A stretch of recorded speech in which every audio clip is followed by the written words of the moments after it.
Call the meeting to order, please, and welcome everybody in our chambers tonight. It's good to see it full, actually. We don't have this crowd very often, so it's good to see people here in the chambers. First of all, I'd like to acknowledge the land acknowledgement. I'd like to begin by acknowledging that we are in the Mi'kmaq, the ancestor and unceded territory of the Mi'kmaq people. First item on the agenda is the approval of the agenda. Moved by Peter, we have a seconder. Second by Larry. Any questions? Everyone in favor, say aye. Aye. Agenda is approved as presented. In the chambers tonight, we have presentation speakers we're going to include from the IESO, David Miller, Executive Director of Energy Planning, Nova Scotia Department of Energy, Johnny Johnson, President and CEO of the IESO Nova Scotia, and Aaron Long, Procurement and Project Manager of the IESO Nova Scotia. Also, we have Olivia. She is also with him too. She won't be speaking, but she is here to take everything in. First of all, I'd like to say that this meeting was called by our council. We have questions for sure from councillors and some of our residents that we would like to have answered if at all possible. And I must say that this is not a council project. This is definitely a provincial project. And there is some people that understand that they think it's a council project. So this definitely is not. The only thing that we will have control of will be a development permit. And I asked that question up front. If when the development application came to us, and it's not approved or us, or we add some things into it, can the Nova Scotia government overrule our decision? I don't know that I can answer that fully tonight, so I can take that back and confirm the exact. We'd like to have that answer because we're under the understanding that they could. Okay, so we'll open her up for questions. Who wants to go first? Oh, sorry. Yeah, you fellas are going to present first. Yeah. Apologize. Go ahead. No problem. Thank you very much, and thank you for the invitation to speak tonight. So, as was mentioned, I'm David Miller. I'm the Executive Director of Energy Planning at the Department of Energy at the Province of Nova Scotia. I was closely involved in both the creation of the Clean Power Plan and the Independent Energy System Operator for Nova Scotia, and I'm hoping that I can provide some context that will be helpful around the provincial perspective on the fast-acting natural gas projects and the rationale for the IESO.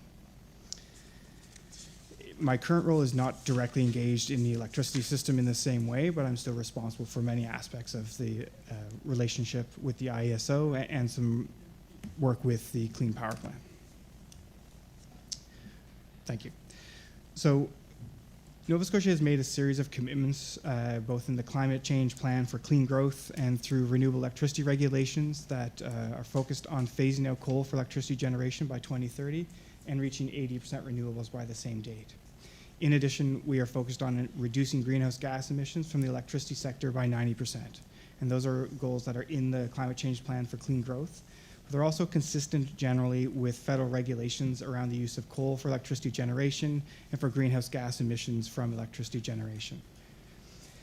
At the same time, the entire electricity system has been under stress, and I don't need to highlight some of those challenges. I know that you here experience them, as do many residents across Nova Scotia, particularly rural Nova Scotia, including reliability challenges, the way storms impact that reliability and the duration and severity of outages.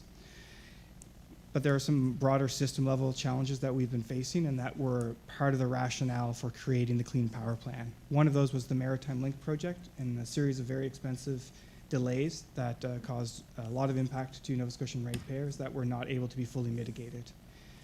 And then going forward, we see substantial population growth across the province and the use of heat pumps, electric vehicles, and just households generally using more electricity and more electricity at those peak times and the need to manage that. As well, the province was concerned about some aspects of Nova Scotia Power as the monopoly of vertically integrated utility providing electricity service to most Nova Scotians. There's obviously very substantial concerns about the rising cost of electricity bills, but there are also concerns from the industry about the processes that Nova Scotia Power used when studying new generation proposals, about who would get to build new generation and who would get to work with Nova Scotia Power. There were other concerns that government had throughout the process. Slide. Thank you. as a result of some of those concerns, the government commissioned an independent panel to examine this, and that was the Clean Electricity Solutions Task Force. They deliberated for about a year, interviewed a variety of stakeholders and experts, and worked with Nova Scotia Power. And one of their principal recommendations for the province to move forward with changing the electricity system was an independent, not-for-profit system operator. This is a model that we've seen in other jurisdictions. It's been explored in Nova Scotia previously. It's what is used in Alberta, in Ontario. The New England states work together. There's a series of them. Nova Scotia is one of the smaller ones for sure, but it was still recommended as the most reasonable path forward to create that independence in decision making. The legislation that enables the IESO was passed in the spring of 2024 at the provincial legislature. And following that, I, working with some colleagues, worked with Governor and Council, our cabinet, to appoint the inaugural board of directors and then subsequently to charge the organization with its mandate.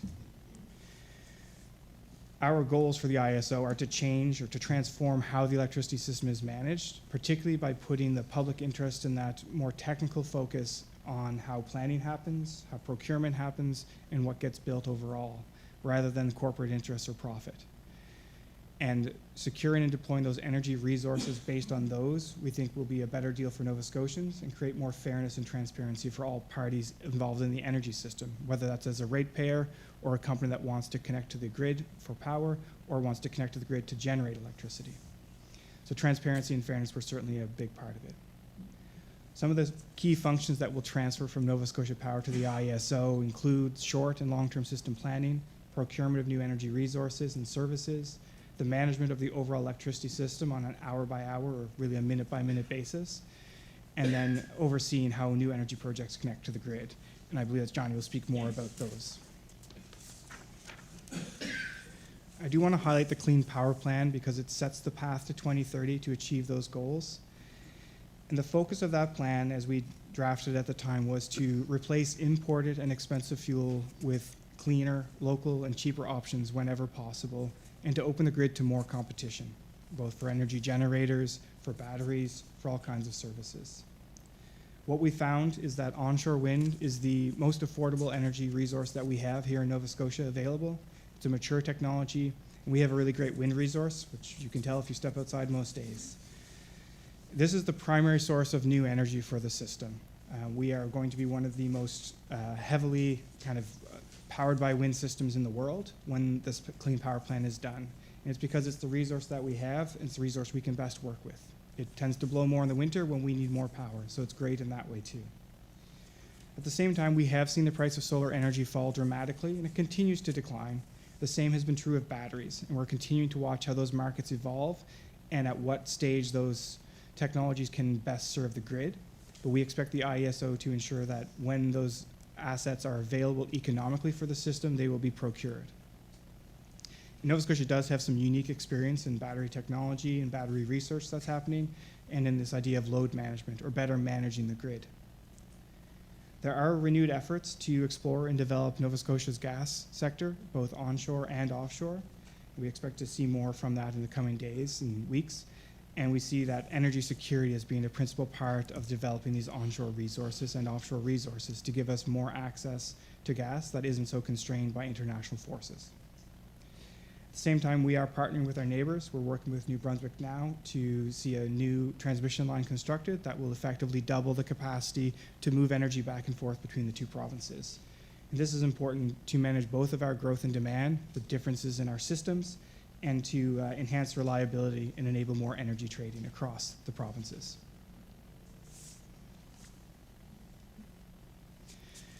I apologize, this is probably quite hard to read, but I do have a few copies of the Clean Power Plan. This is also available on the website. I'm happy to share all the information. What this is attempting to show is how we will achieve all of these goals, whether that's the 80% of renewables, closing coal, cutting GHG emissions, and improving resiliency. And the kind of circular arrow at the top is focused on the renewable aspects. And at present, we are through the blue section. So that was our existing renewables in 2020 at about 30% of our supply, an additional 10% or more from the Maritime Link project with Newfoundland and Labrador, which is generally working better today than it was. We are adding a very substantial amount of wind to our grid right now. Some of you probably saw turbine components traveling up the highway this summer, painfully slowly, I'm sure, at some times. There's a lot of work today that's changing the overall grid. And probably by about a year from now, we will have added 500 megawatts of wind to our grid, effectively doubling our wind capacity in just over 13 months. And then there's more to come. We expect another procurement of wind generation to start this year. The province recently appointed a third-party procurement administrator for the last wind procurement that we will need to do to serve institutional and industrial customers who have asked for green energy. And we see a lot of opportunity in solar. We recently launched the community solar program, enhanced the net metering rules, both for residential customers and commercial customers. And we expect solar will provide approximately 5%. It is a little bit hard to determine exactly where it will be by 2030, but it'll probably be larger than that and growing beyond as solar costs continue to come down. Solar, as you can imagine, is not always the perfect resource in Nova Scotia. February is probably our highest demand month and our lowest solar month. But there's still lots of value from solar in other parts of the year, and solar can be a part of our system. So that is how we will get the energy. But what is critical is maintaining the resilience of the grid and the reliability of the grid, because there are hours when the wind doesn't blow and the sun doesn't shine, and the system needs to function. Electricity is fundamental to how our society operates, and it's becoming more so. Part of that is batteries. Nova Scotia Power has completed the installation of 3 50-megawatt battery sites. 2 of them are fully operational now. I believe the third will be operational in the coming weeks.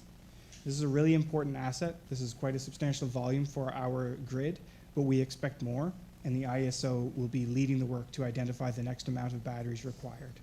Our planning in 2022 identified roughly 300 megawatts. So we're about halfway there, but it will be determined on the economics of the next batteries. We also saw the fast-acting generators as critical in the Clean Power Plan. At the time, we assumed at least 300 megawatts would be required, with the potential for an additional 300 by 2030. The transmission line that I spoke of to New Brunswick is critical to all of these plans. The only way we can manage our system and stay connected to the North American grid for resilience is to have that second wire in place for redundancy.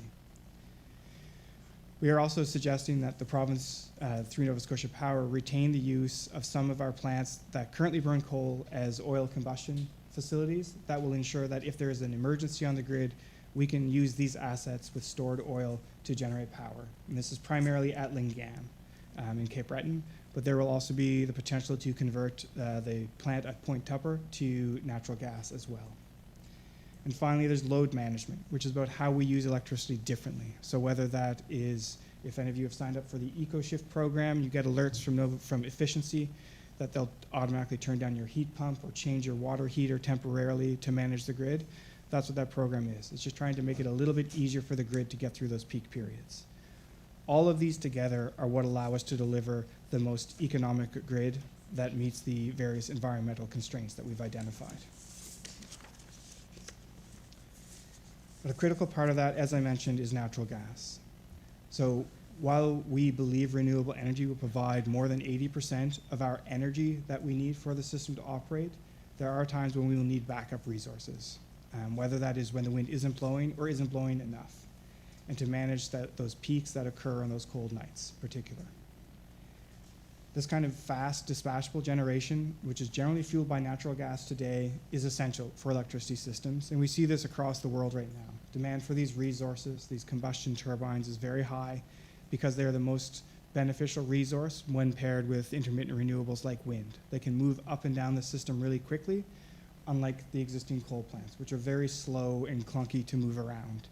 And not to disparage the coal plants, they're an important part of the electricity system today, but they don't meet the needs of the system going forward in an economic way.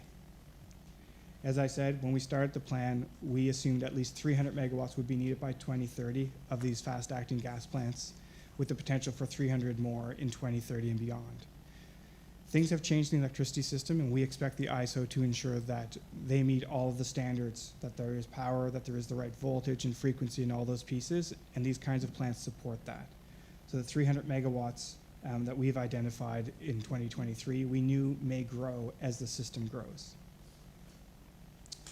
We also need to make sure that there was an option that had power for a few days. There are times when the wind doesn't blow for a little while, and that can be managed by a battery. But when the wind doesn't blow for 20 hours or 24 hours, we need something else. And at present, the only technology that we see that can meet that resource demand is something that has a fuel supply. Today, that's natural gas. We hope to see other long duration storage options, whether that's unique battery technologies or other storage options or biofuels or hydrogen. Those technologies are not available today, either economically or have not been tested at the scale that we need to see to trust them to keep our lights on in the cold night. When we started the IESO, Nova Scotia Power identified the fast-acting gas as a critical project that needed to be moved quickly in order to ensure that the plants could be online in time to allow us to retire coal. Nova Scotia Power did some of the early planning and provided that information to the IESO, and we directed the IESO to work on this, including validating the 300 megawatt need or more, identifying the best locations and solutions for the overall grid. We are still focused on maximizing renewables. Wind is always going to be cheaper than gas. Even if the gas is produced locally, we still believe wind will be the cheaper resource. But when the wind isn't blowing, something's required. And this is the portfolio is what we're looking at that delivers the best value for Nova Scotians. I think I've probably highlighted most of the parts of the Nova Scotia government's position, but they are certainly, this fast-acting natural gas proposal is consistent with the Clean Power Plan and what we believe the grid needs. We do expect the IESO to do planning and procuring that's in the best interest of the system to meet all of the standards that we have, that the North American grid has, but also that is in the best interest of ratepayers in the long run. We expect a competitive procurement process to ensure that best value is achieved for everyone. And we expect processes like this, where the IESO is out informing and engaging community, listening and answering questions. And of course, we don't just expect, but we will require the IESO to follow all the terms and conditions of their environmental approvals. While the Department of Environment and Climate Change did approve the environmental assessment for the two proposed locations with a series of conditions, there are other approvals and authorizations that will still be required. As you've highlighted, there is a municipal permit in this situation, or municipal agreement. We will be focused on compliance for the IESO with all of the terms and conditions of provincial permits and authorizations. We think that this project is essential to meet that tight 2030 deadline. It approaches very quickly. This sector has been quite challenging, and so we've encouraged a pretty fast pace so that we can get the system on the right footing to go forward. I'm going to hand it over to Johnny. I'm happy to take questions, but it might make sense for Johnny to deliver his remarks, and we can both answer. Yeah, go ahead then, John. Thank you, David, and good evening, everyone. As you've heard, my name is Johnny Johnson. I am the inaugural President and CEO of IESO Nova Scotia. I'm here with my colleagues Aaron Long and Olivia McMakin. And I want to thank you for the invite to be here. It's a great pleasure to be back in the beautiful part of the province, especially on such a lovely evening as we've had this evening, and to have the opportunity to talk to you about IESO Nova Scotia and these important projects. Before I get into my prepared remarks, I have watched the last couple of meetings the Council has had online. In particular, I spent careful time listening to Laurie Matthews' presentation for Monday and the questions and comments that Council members had. And Mr. Warden, I think I heard you say that communities have to count, and I couldn't agree more. And the infrastructure we're talking about today, while it's critical and it's not easy to build anywhere, there is no doubt that infrastructure like this does have impacts on local communities. And our job is to work to make sure that we can get those as mitigated as wherever we can and wherever possible, but also make sure that we're looking for benefits for the local communities where they're situated, whether that's in terms of jobs, taxes, and broader community benefits. And that's very much a conversation that we want to continue to be able to have. But I did hear it shared that the IESO has not been transparent, potentially inferred that we've been trying to be devious in terms of timings, that we've gone in for permits and released information over the holidays, and that community is the last thing that's on our list. And I'm here today to say I'm disappointed that's how it's come across, but that has never been our intent from where we're coming from. Community is really important, and we've heard the importance of making sure that we're available, that we're providing materials in printed copy versus just pointing folks to our website. And we will continue to bring printed information with us. We have heard that the community wants more information, and that is perfectly acceptable, reasonable, and expected. And we're here to answer those questions, and we want to provide more opportunities for the community beyond the existing community liaison committees that we have already set up and are meeting regularly. And sort of subject to the support of council, we would love to set up a regular office hours drop-in session, potentially at the facility here, so that community members can drop in at a time that's convenient for them to ask their questions, to find out more information, and for us to really be available. Because the intent is not to not be available, but I recognize that that is how things have come across. And so if we can make ourselves available on a regular basis, we hope that that could be helpful going forwards, and certainly happy to talk more about that. And we'll come back to that in more detail as we go forwards. In terms of what I'm hoping to cover this evening, talk a little bit more around this new IESO, what it is, how does it fit into the energy future of the province, how we're thinking about meeting those future goals that we heard David talk about. And then I'm going to pass over to Aaron, who will then talk a little bit more detail about the 2 project sites that we've talked about here. But I'm an outsider, so maybe just give you a couple of more about comments around me. You might have figured out from my accent that I certainly am not from around here. I was born in Dundee in Scotland. My dad worked for a manufacturing firm, Timex, that made watches. My mum was a teacher, but we moved to southern England when I was 4 years old for my dad's job, which is why I sound like a southern Englisher. But you wouldn't see that when England are playing Scotland at rugby, for sure. I trained as an engineer. My first job was with National Grid at their transmission control centre in the UK. I worked for them for 22 years between the UK and the US. And then 7 years ago, my wife, myself, and our 2 cats moved to Canada, and I became the Chief Operating Officer for Algonquin Power and Utilities. They've got one of the largest renewable portfolios in North America that I was accountable for running. And then we had utility operations in New Brunswick, in 13 US states, Bermuda and Chile, for both gas, electric, and also for water.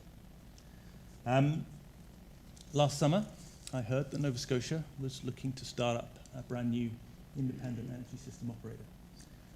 And as I thought about the transition that the province is looking to go through, that we heard so clearly from David, to get off of coal, from a province that's already using almost half their energy coming from coal, in a few short years would really have it as a global leader in terms of part of the energy transition. And so to be part of leading the province through that transition is something that I was really excited about. As an engineer that loves a bit of a challenge, likes to solve problems, but also someone that wants to make a positive difference in the world. And so this opportunity ticked all those boxes, and thus I put my name in the hat, and I'm very blessed to find myself here as the preferred candidate. Moved to Halifax in August of 2025 as the first employee of the IESO. And so our second employee started a few months later on, I think it was the 4th of November, and we've got up to an organisation of about 30 people. And so it's really early days for what we're doing as an organisation. It's been quite the first 6 months, I think it's fair to say, with all that we've been trying to get done for the province, standing up a new organisation, starting an integrated resource plan. But I had the greatest welcome into this province, and felt really part of trying to move the province forwards, and very pleased to be part of that journey. So I think we've heard from David a fair bit around what an IESO is all about and the legislation that it came from. But maybe I'll put a little bit of this into my own words. Firstly, we've been set up as something that's independent. It's not for profit. And our singular focus is on trying to do the right thing for the province. And what does that mean? It means that I've got an independent board. There's no voting members of government on it. I have no affiliates from any of the other energy companies on there. I don't have shareholders, so there's no one that's looking from a profit from the work that we do. But the work that we are doing is overseen by the energy regulator, and ultimately the costs of the work that we do get passed through to those that use the energy system, which ultimately ends up in all of our bills at home, and it's probably about 1% of your total energy bill will ultimately go to funding the activities of the IESO. And our mandate is really purely focused on what goes on here in Nova Scotia. From a priority perspective, what we do first and foremost and most, and you heard this from David, it's all about reliability. Our job is to make sure that as we think through the next 10, 20, 30 years, whatever may happen in this province in terms of population growth, whatever might happen in terms of economic development and new businesses setting up, that we've got the power that we need to keep the lights on first and foremost, that the hospitals stay running, that we can do what we want to do with our families at home. And so that's a long-term thinking and planning organization, and that is the primary focus. We then have to listen to the policy from government around where are we trying to head overall, and so how do we do that in a way where we can get off coal, get to 80% renewables by 2030. This sort of adds to the complexity of the challenge that we have. And then doing all of that, how do we do it in the most cost-effective way for the province? We all wince a little bit when that bill drops on the map from Nova Scotia Power, and what are they going to charge us this month? What can we do to try and make sure that goes is as manageable as possible for all of us? In terms of how I am trying to set the tone about how we operate as an organisation, and maybe to my starting comments, I recognise that we haven't always hit the mark here, but it starts with transparency. We've got to be able to provide the information as we have it to people so that they can understand what's going on, but also we've got an important role in facilitating competition and bringing new market participants into the province to break up the monopoly that we've seen and bring ultimately, hopefully, lower prices for everyone. Engagement is the second, in terms of making sure that we are listening and getting input from the communities that we're working in, from developers that want to come and bring facilities here, from Nova Scotia Power that we have to work closely with. We've got to be engaging and listening with all of the parties. As an organisation, we want to be curious, one that is looking for new ways of doing things. We're not here to just maintain the status quo. We're trying to transform the energy system for the province, and we've got to find new ways of doing things and thinking about things. And finally, we want to be an organisation that's intentional. There's more things pulling on our time than there are hours in the day, and we want to make sure that the things that are really important, that really matter to this province, that we're putting the time in to do a good job. I've talked through that, I've talked through this. I apologise maybe for this slide, but this energy space is confusing for folks in terms of what you do versus Nova Scotia Power, and this is the best graphic that I've been able to come up with, and very happy for feedback in terms of how we can do this better. But we've tried to show 3 different time frames here.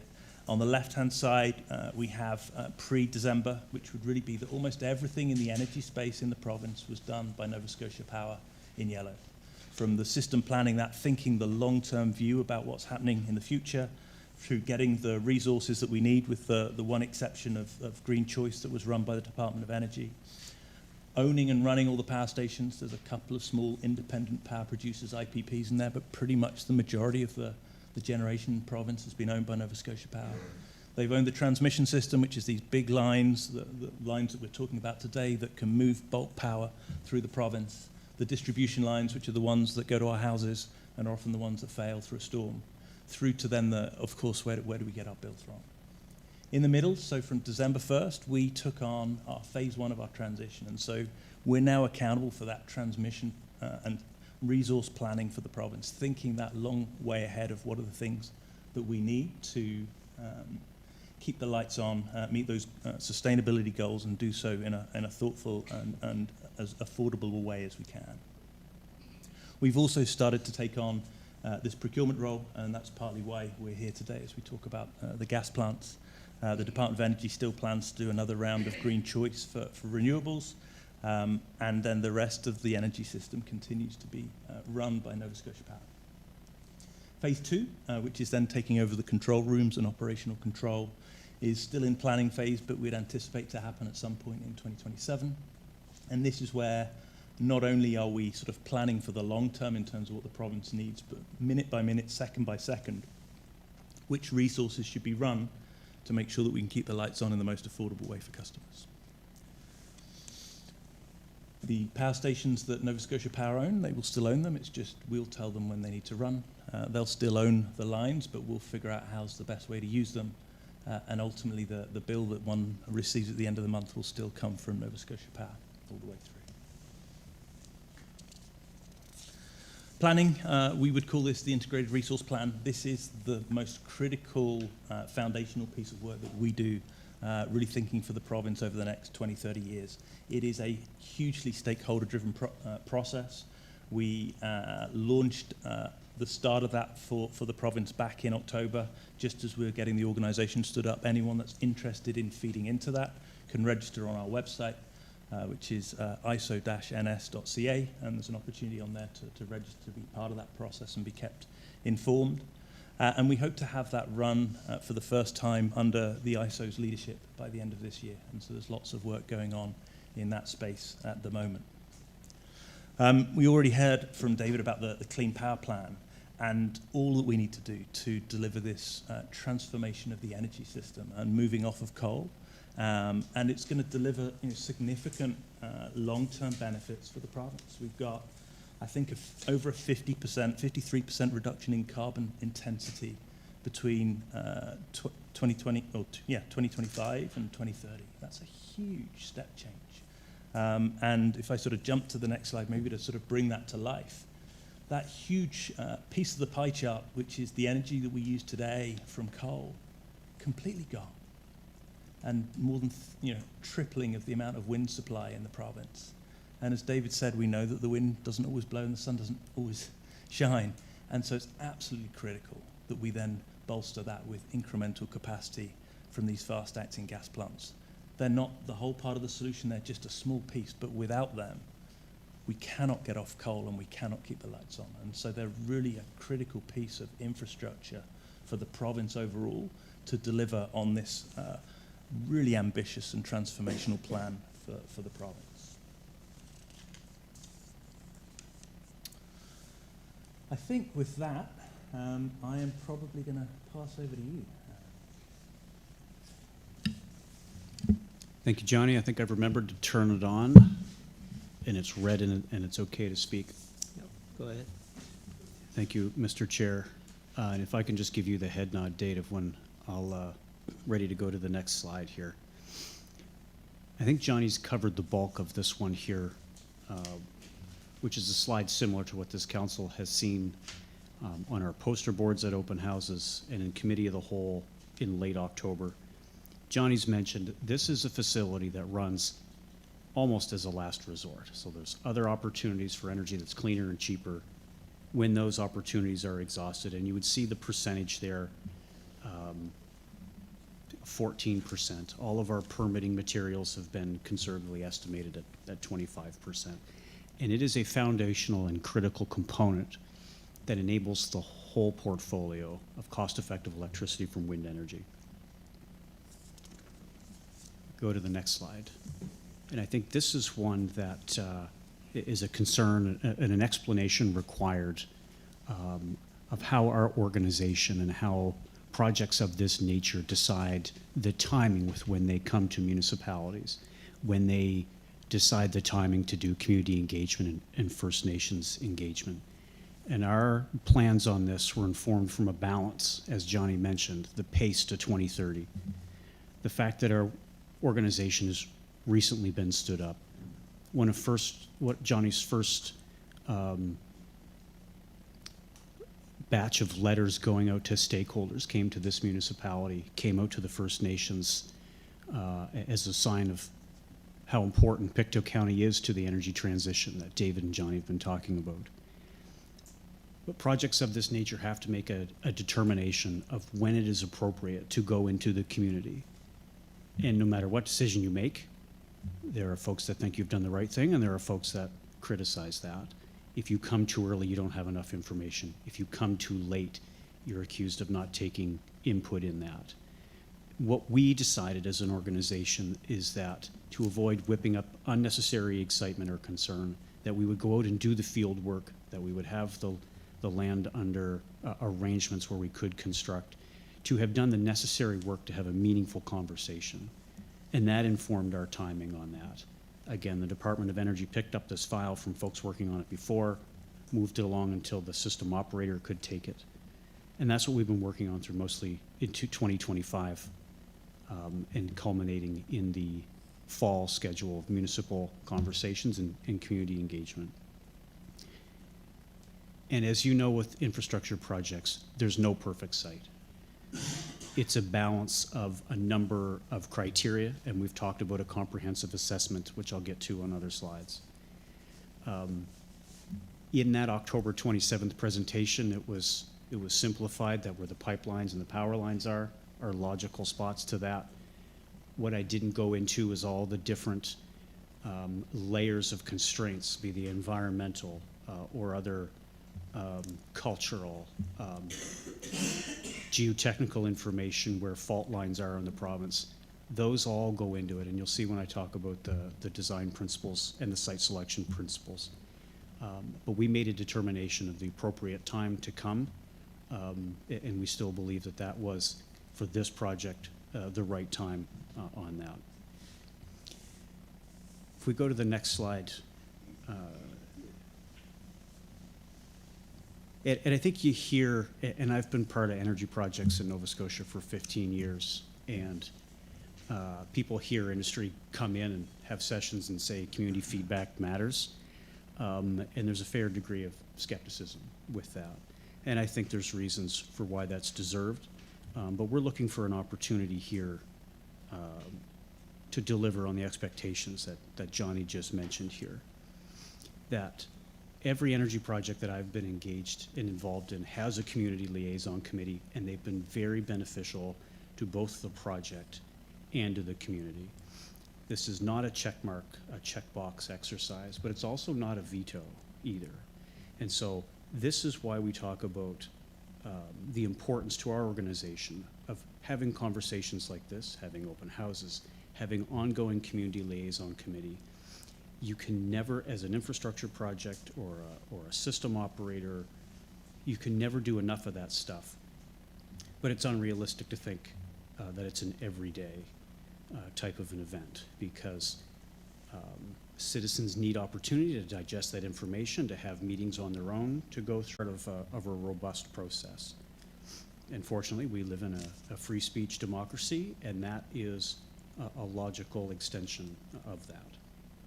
So what we're here to say tonight is that the conditional, not the end of the community feedback, community input, First Nations input process. We will continue to do this. We will ramp up our efforts.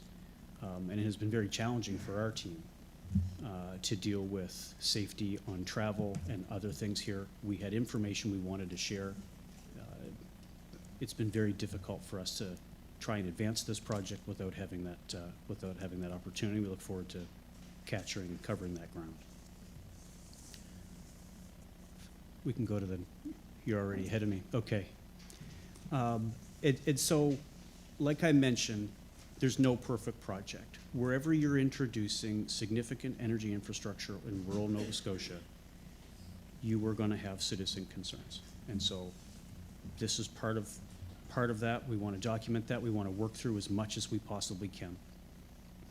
But to minimize that, you start right from the outset identifying where in the province that these facilities could generally go.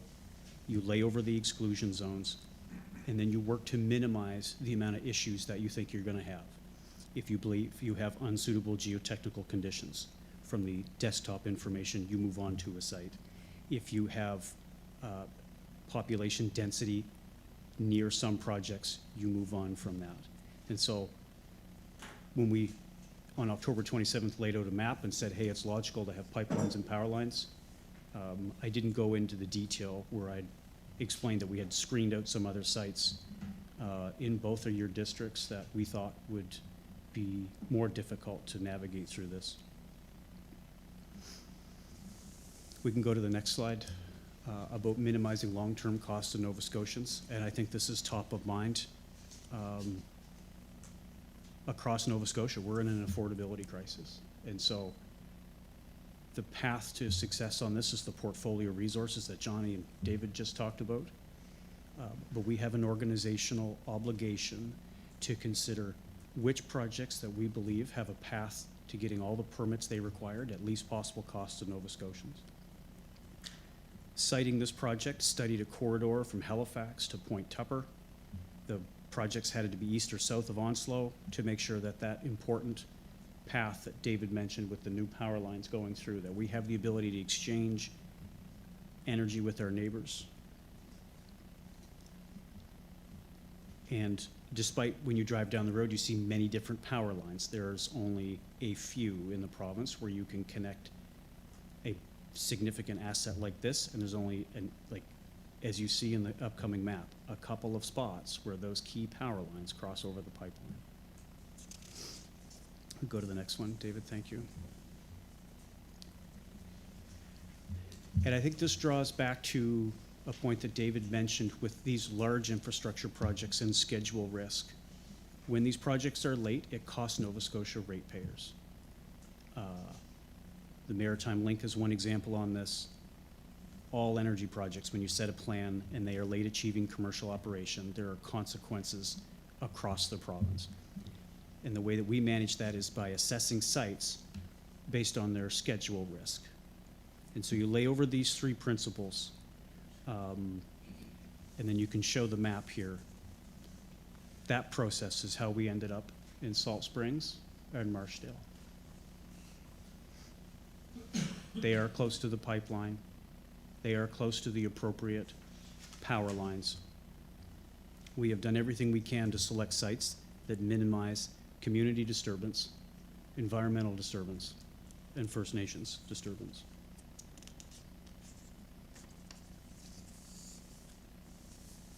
We could go to the next slide. Thank you. You always seem to be ahead of me when I'm moving along. So, the process of the environmental assessment, it's like we've earned those permits by submitting information that shows how we've done the assessment, which modeling and standards and protocols were used to estimate the air emissions, the sound. A key concern is water, and I'll talk about that here because we recognize that as an issue. But these environmental assessment processes give proponents like us the opportunity to identify what the proposed risks are and to propose solutions to mitigate that. And that is what the Nova Scotia Environment and Climate Change Department interprets when they get that information. So they have experts in-house that make the determination, is this project likely to mitigate the issues? Is it going to remain in compliance at all times? And it is on that basis that they either reject or approve with conditions a project. And for both sites, we have achieved that. That is not the end of, like I mentioned, the feasibility assessment with regards to financial. It's not the end of the community feedback component to this. We need to assess all 5 of those dimensions. If we can go to the next slide, I've got them listed off here. So while we think we have a path to construction on these 5 aspects, we have not made a definitive conclusion on that. We have ongoing community interactions, and the same thing with First Nations. The technical information and the financial information, that component of our assessment comes through some original work, initial work that we've done with technical consultants, but it will be borne true by the competitive procurement process that we have. And that runs in parallel with the other aspects here. And then once we have the information that we need on this, we will make a determination on which of these sites, one or both, that we or our successful proponent will move through with the development agreement application. So on slide 20, we talk about the conditions and regulatory requirements. We have already dispatched the Mi'kmaq Ecological Knowledge Study. We are awaiting the Impact Assessment Agency of Canada's decision whether we are going into a more comprehensive environmental assessment process or they are screening it out because they believe that the provincial process and other federal departments already have means to assess and receive and adjudicate permits. A key point here is on aquifer testing. We do not have the right to just simply go out and extract whatever water volumes that we want to run a power plant. You have to go through a permitting process if you want to use more than 23,000 liters a day out of the ground. So Nova Scotia Environment and Climate Change, as part of their water extraction permit process, require us to show the strength of the aquifer and to prove that our use of that aquifer is not going to affect nearby and existing uses of that. We are in the process of doing that determination. Listed on here is the Municipal Development Agreement, as mentioned earlier, and we have ongoing regular engagement through the Community Liaison Committee with the communities.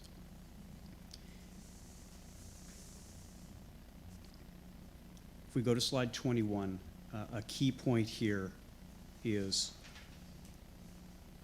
the third one here. There's a demonstrated need in Pictou County to have more ongoing discussion with this.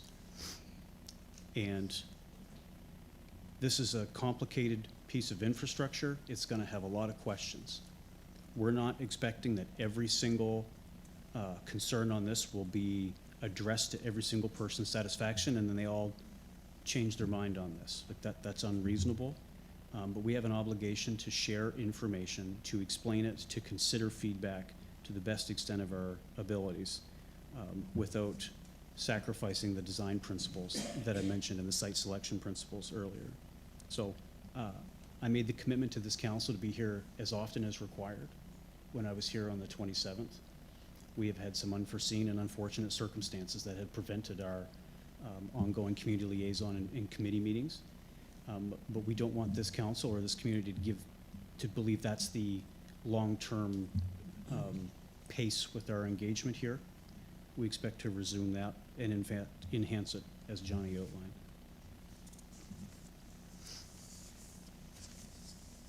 On slide 22, we talk about community and Mi'kmaq benefits. And again, we haven't made a tremendously big deal about the benefits of this project out of respect of working through the concerns that citizens have. Because in my life as a citizen in Nova Scotia and working on these projects, I have found that industry and developers come in and they talk about the benefits and they hope everybody just brushes through the issues. We are taking a very different approach here to methodically go through the issues to make sure that we are not brushing through that we have in a satisfactory manner shared all the information to the greatest extent possible. And then once the community is comfortable talking about benefits, then we move on to that. And I think that is an important distinction between the two communities. Even though they're 20 kilometers apart or less, the nature of those two projects and the nature of the host communities, we are starting to talk about benefits. And we talk about this on a future slide. But the nature of our interactions is designed specifically for how the host community wants to interact with us at this juncture. We have a slide on timeline, and all of this is conditional upon our securing the permits as listed earlier. The objective is to phase out coal by 2030 and to support the significant build-out of wind energy. And in order to achieve that, we intend to work our way through permits and award successful proponents by the fall of this year, and then they have a period where they can construct. Again, all conditional on securing the permits necessary to do that. The schedule is aligned with what we shared with council at the end of October. On slide 24, we talk about specifically the concerns that we've heard. That water is important. And again, this is no surprise. My family's been in Nova Scotia for over 220 years, and if somebody comes in and says they want to use a significant amount of water, the reaction of my family would be exactly the same as the reaction of folks that you have in Pictou County. Warden, I tie it back to a comment where In October, you mentioned that you believe the people of Pictou County to be reasonable, and we have found that. And I think we have reasonable people on a community liaison committee that we will work through these issues. Our intent here is to understand the strength of the aquifer that's available for this power plant, because that is the least cost way to run that power plant. In the event that we find that the aquifer is not strong enough, we will move on and use a more expensive but less water-intense technology to manage the air emissions of that project. There are a number of bullets on this slide that further enhance that commitment. And if ultimately this council doesn't believe that that commitment is strong enough, then it is free to write further protections in its development agreement.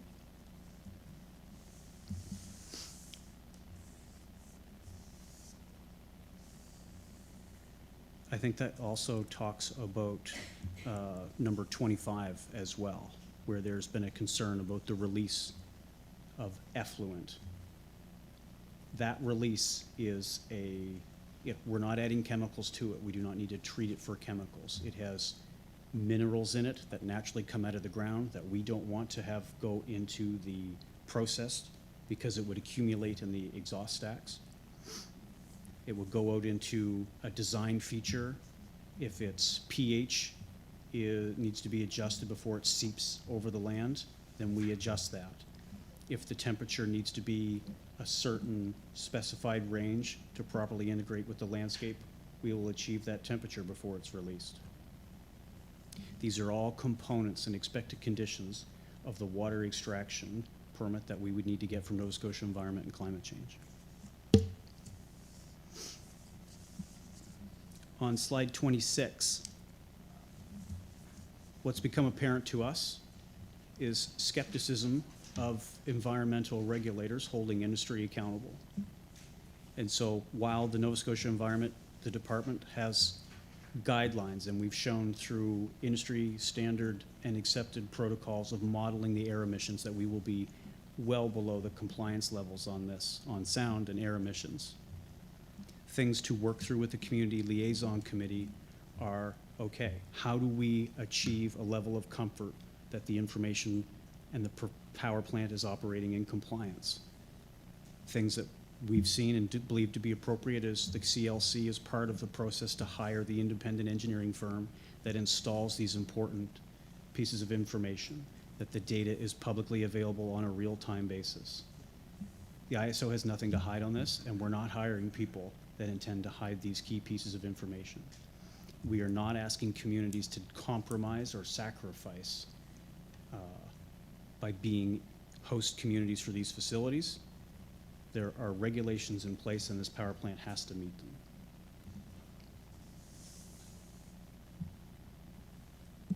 I think that covers both slides of 26 and 27. Darren, if I may interrupt, suppose you could summarize it up within 5 minutes so we Sure. have lots of time for questions. Thank you. On slide 28, we talk about property values. And I think this council has an appreciation for every time there's a change to rural landscape or any economic activity in your community, you have to answer this question. And there's no mechanism in place where a development that's enabled through a development agreement or a as of right to compensate landowners that are nearby with perceived property values. It's our belief and our experience with doing energy projects that as long as those projects meet the regulations, there should be no change in property values. But that is very difficult for us to come in as proponents that see the need for this facility and ask our neighbors to these projects to take that leap of faith. But we will be introducing vegetation buffers and other buffers to mitigate the noise and the other disturbance. I've covered the point about, on page 29, about the differential perspectives and the nature of the commentary at the Marshdale Community Liaison Committee relative to the Salt Springs one. And Johnny alluded to this in his opening remarks, that there are ways to ensure the communities benefit from these projects. There's a list here, not to go through them and recognize your 5 minutes. That is something that most organizations and most proponents lead in but we're leading in with a discussion on the technical and the environmental aspects of this project. And our slide 30 is a commitment to maintain and increase our community engagement activities in the coming months. Johnny, was there anything you'd like to fill in a gap there of mine? Okay. Thank you, Mr. Chair. Okay, so thank you very much, David, Johnny, and Aaron, for your presentation. Excuse me, Mr. Chair, would you mind if I opened the doors just to let some air Yeah, circulate? Brian went to see if you get the air on. But yeah, go ahead, please. It's getting warm in here. So thank you very much, gentlemen, for your presentation. And I guess we'll open the floor up now for questions. Yeah, please sign in if you're not signed in. I think Brian signed everybody in at the start. Did I see her? Good. Okay. Everybody signed in?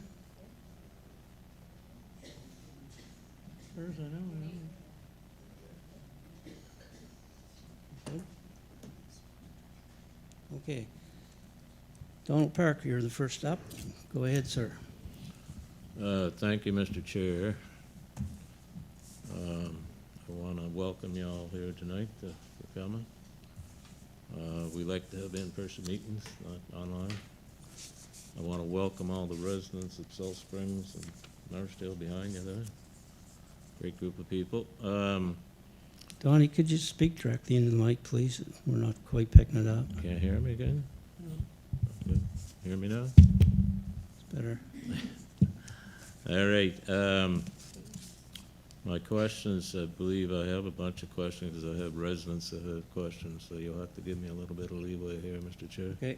And maybe at the end you can come back to me. And I have a number of questions here from Linda Cormier that have been circulated to everybody earlier. So feel free to ask some of her questions because there's a number of them there. I can't get to them all here, but I'm going to direct most of my questions towards Aaron Long because he's the guy I know the best. And he's the fellow I spoke to the most other than Mary Francis. Most of these questions I brought up the other night at the Community Liaison Committee meeting, so you're familiar with them there. There's a lot of questions here the residents have, and I've realized you brought a new idea up there, but I'm asking you if you'd be willing to meet with the residents at the West River Fire Hall. I've asked you that the other night, and you were concerned that would get out of hand somehow and somebody would take over the meeting. I've seen that done before, but I can chair the meeting. I can look after that for you and make sure that doesn't happen. There's ways to control that. If you're willing to come, I'm sure the residents that's in our local area would love to have a meeting there, like a sit-down meeting. Ask questions, be polite, civil. Is that something you're willing to do?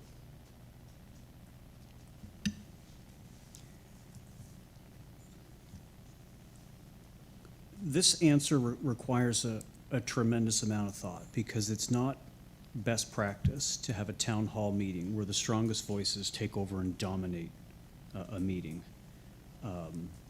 And I'm sure you do a very good job of chairing that meeting and holding folks into order in that. But I've been pleased with the efficiency and fairness of the Community Liaison Committee meetings. And we have never rejected somebody who wanted to participate in that.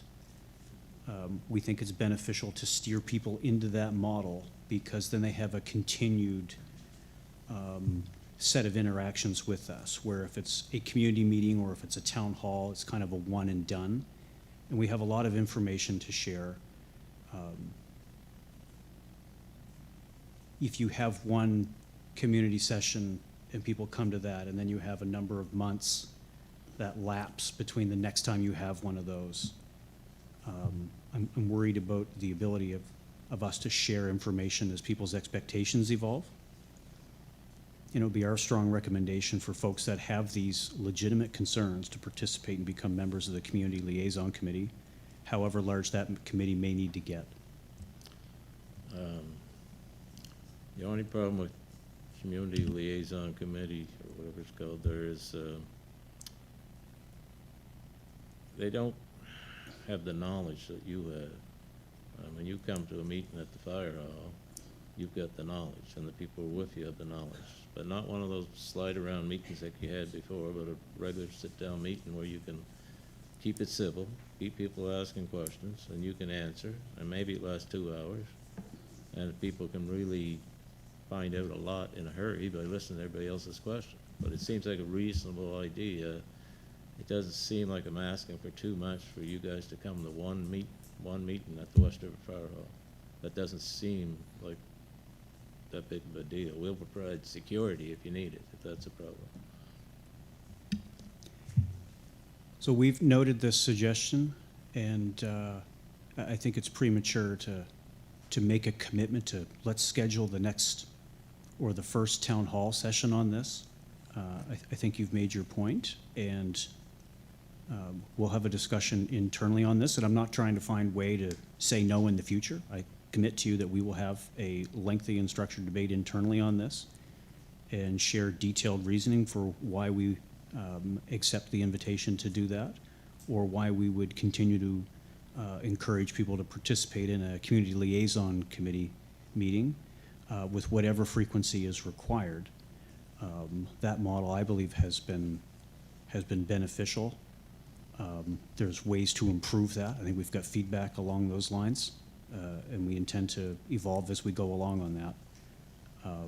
So I hope you can take my sincerity on this, that we'll go back and we'll have a conversation on your request. Okay, that's very good. I'll move on to my next question here. I find with your transparency thing here that your CEO mentioned here, that there's not a great deal of transparency, and the reason being that when you had your environmental assessment, I put this question to you the other night, I was told by a member of your staff that it takes a year to do an environmental assessment. So that means you would have started last January. You went all the way through to October 2nd before you contacted counselors to let us know what you're up to, and we didn't have a clue. Me and Chester Doer were there. And very quickly you went to public meetings because you needed to have the public meetings part of the environmental assessment approval process.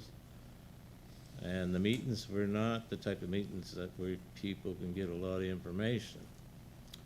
And you did not have any printed material. So people couldn't take it home and study it at home and try to figure out just what this is, because they had no idea what you're talking about. And because of that lack of information, I call that lack of transparency, 3 days before Christmas, you filed for your environmental assessment before people really had a good idea to digest it and figure out what you're talking about. And then all of a sudden, in 6 weeks, boom, it's over. They get their environmental assessment, the environment minister gives you the okay, and they did not have a good chance. But I find that's highly disrespectful to the members of the Salt Springs area, maybe the Marsdale area. I'll let Councillor Doer speak for Marsdale. But I know in Salt Springs it's highly disrespectful, and I'm trying to find out why you didn't consult those people. I know you give a bunch of reasons there, but if you just said it came to them at first, I think it would have been good. And then they would have told you up front what they thought of your idea, and you could have taken your environmental assessment and went somewhere else. Because they don't want it. Nobody wants to have a great big industrial plant dropped into their nice scenic community.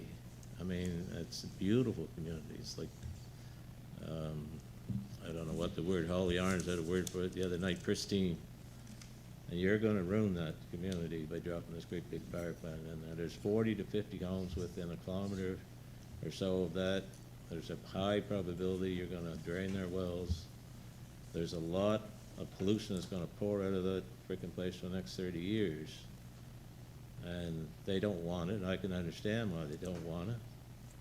And there's alternatives that I believe are better, but you're not willing to consider. I suggest that one of them was to because you said you need a 30-inch pipeline, because that sucker's gonna burn a lot of gas.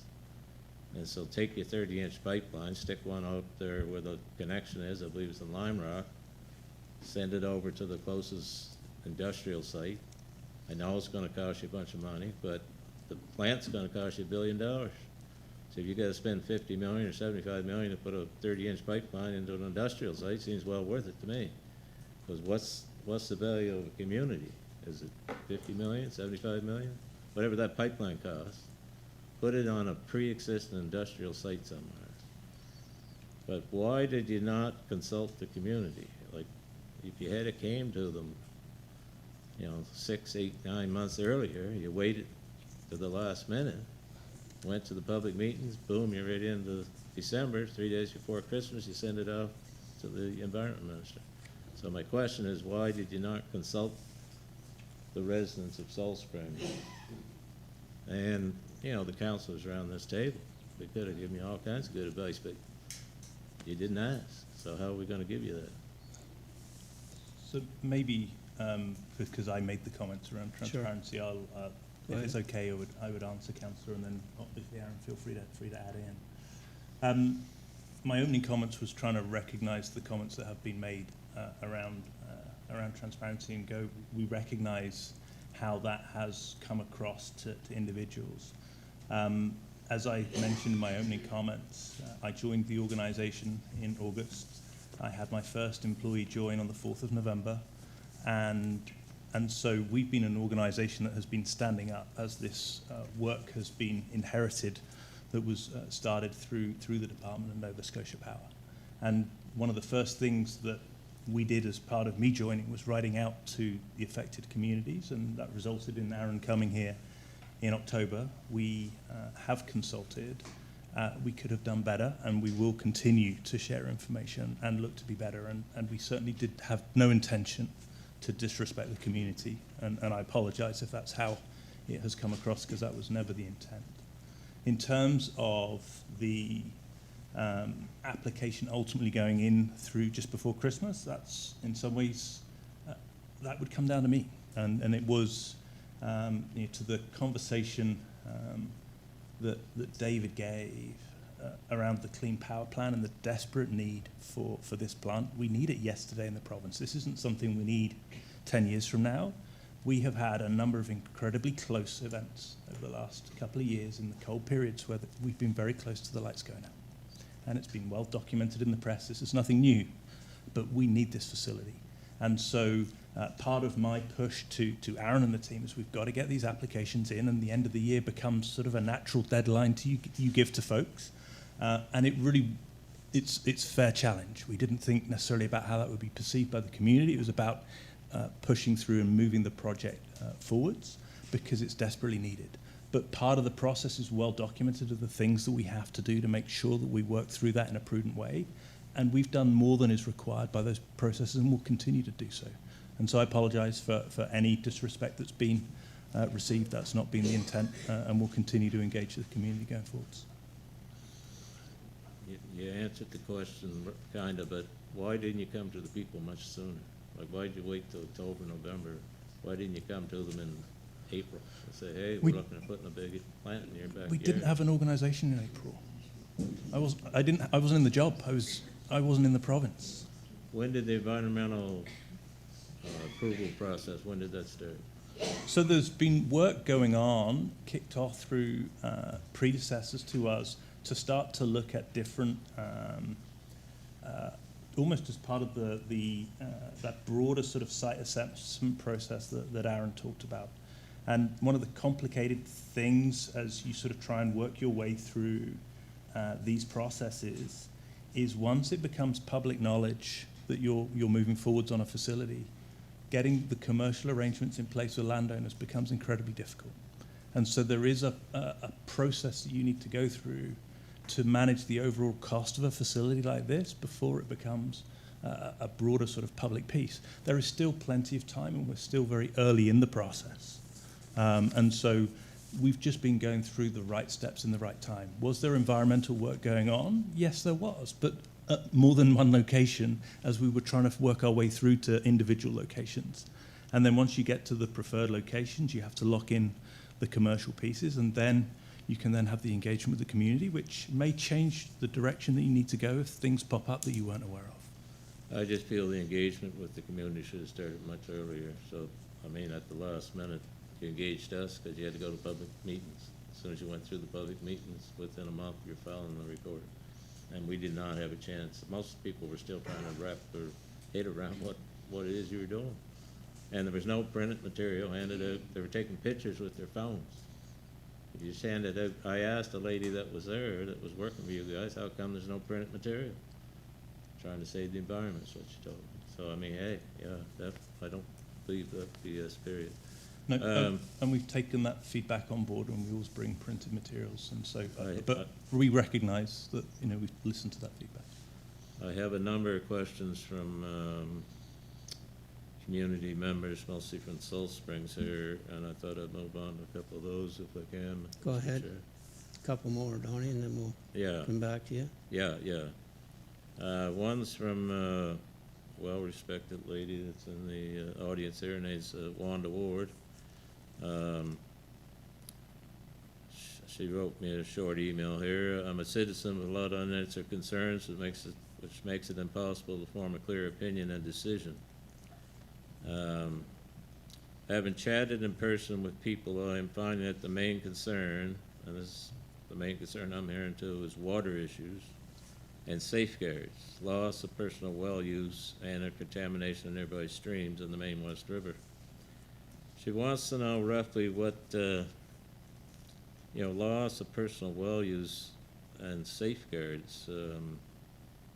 What's in there? You drain their wells. Are you going to drill them a new well or not? Is that going to be in writing somewhere? A new well will need to be drilled for that person. And you guys are going to guarantee you're going to drill it? I Is think that you gonna should be in include writing? that commitment in your development agreement. Well, we'll make sure of that, yeah. Contamination of nearby streams is the West River or the 6 Mile Brook is where that effluent's gonna go, and you're saying there's nothing in it except for clean water. That's correct. And in Yeah. fact, there's no channel straight into that water stream. Like, we want it to discharge over the land. Okay, is that gonna get into people's wells if it discharges over the land? I would say, like, we have to make sure that it is of a nature with the mineral composition so that the host environment can accept it. And so if it's unsuitable to eventually seep down into people's wells, then we've got to change the plan. This isn't part of her question, but if you're sucking 600,000 gallons of water out of there per day, I had a note here that said you had to get something on 23,000 liters a day. Like, there's a big difference there, don't you? There's a high chance you gotta drain their wells, don't you think? If we, through our aquifer assessment and the modeling, suggest we're anywhere as close to that, then we'll move on and use a more costly technology to manage the air emissions on that site. So I'm not here of the belief that we're going to affect anybody's wells through this. Like, we have to demonstrate that we're not going to, if that's the technology we want to use. And like, that is when it's required to operate, water consumption. But the facility doesn't run 24/7, 365.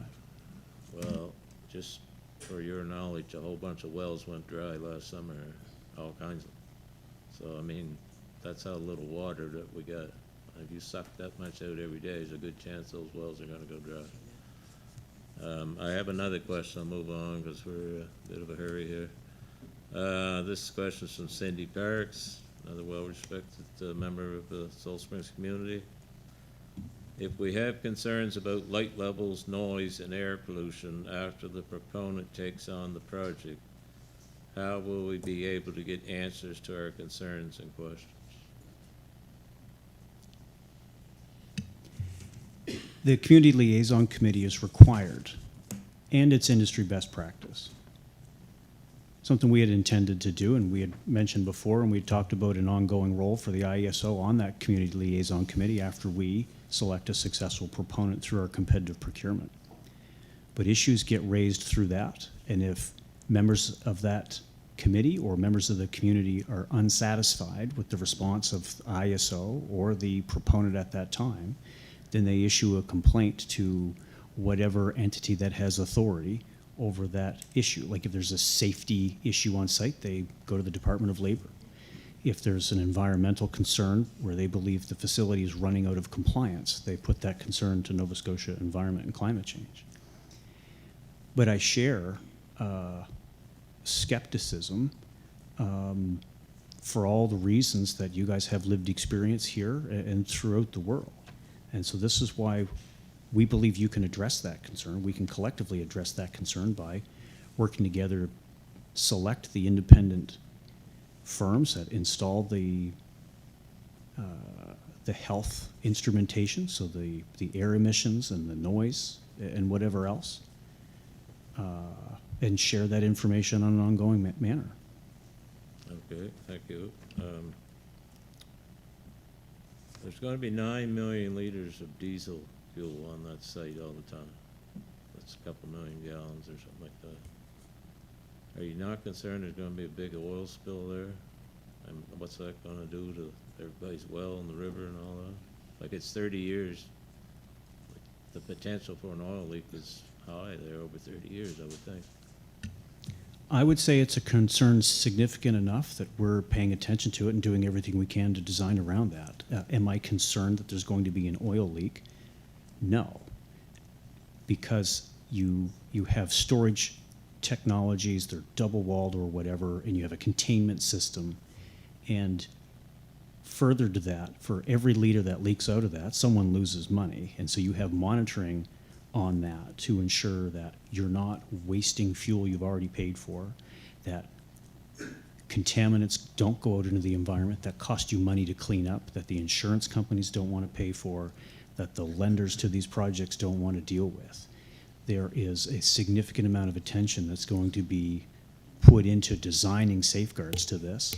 We put those safeguards and design tactics into the Department of Environment and Climate Change for the industrial approval. They adjudicate whether you meet or exceed that. If you don't get the permit to operate. Okay, thank you. I got one more question, Mr. Chair. Go ahead. It's a question here from Linda Cormier. It's kind of been half covered here, but we covered it Monday night at our council meeting.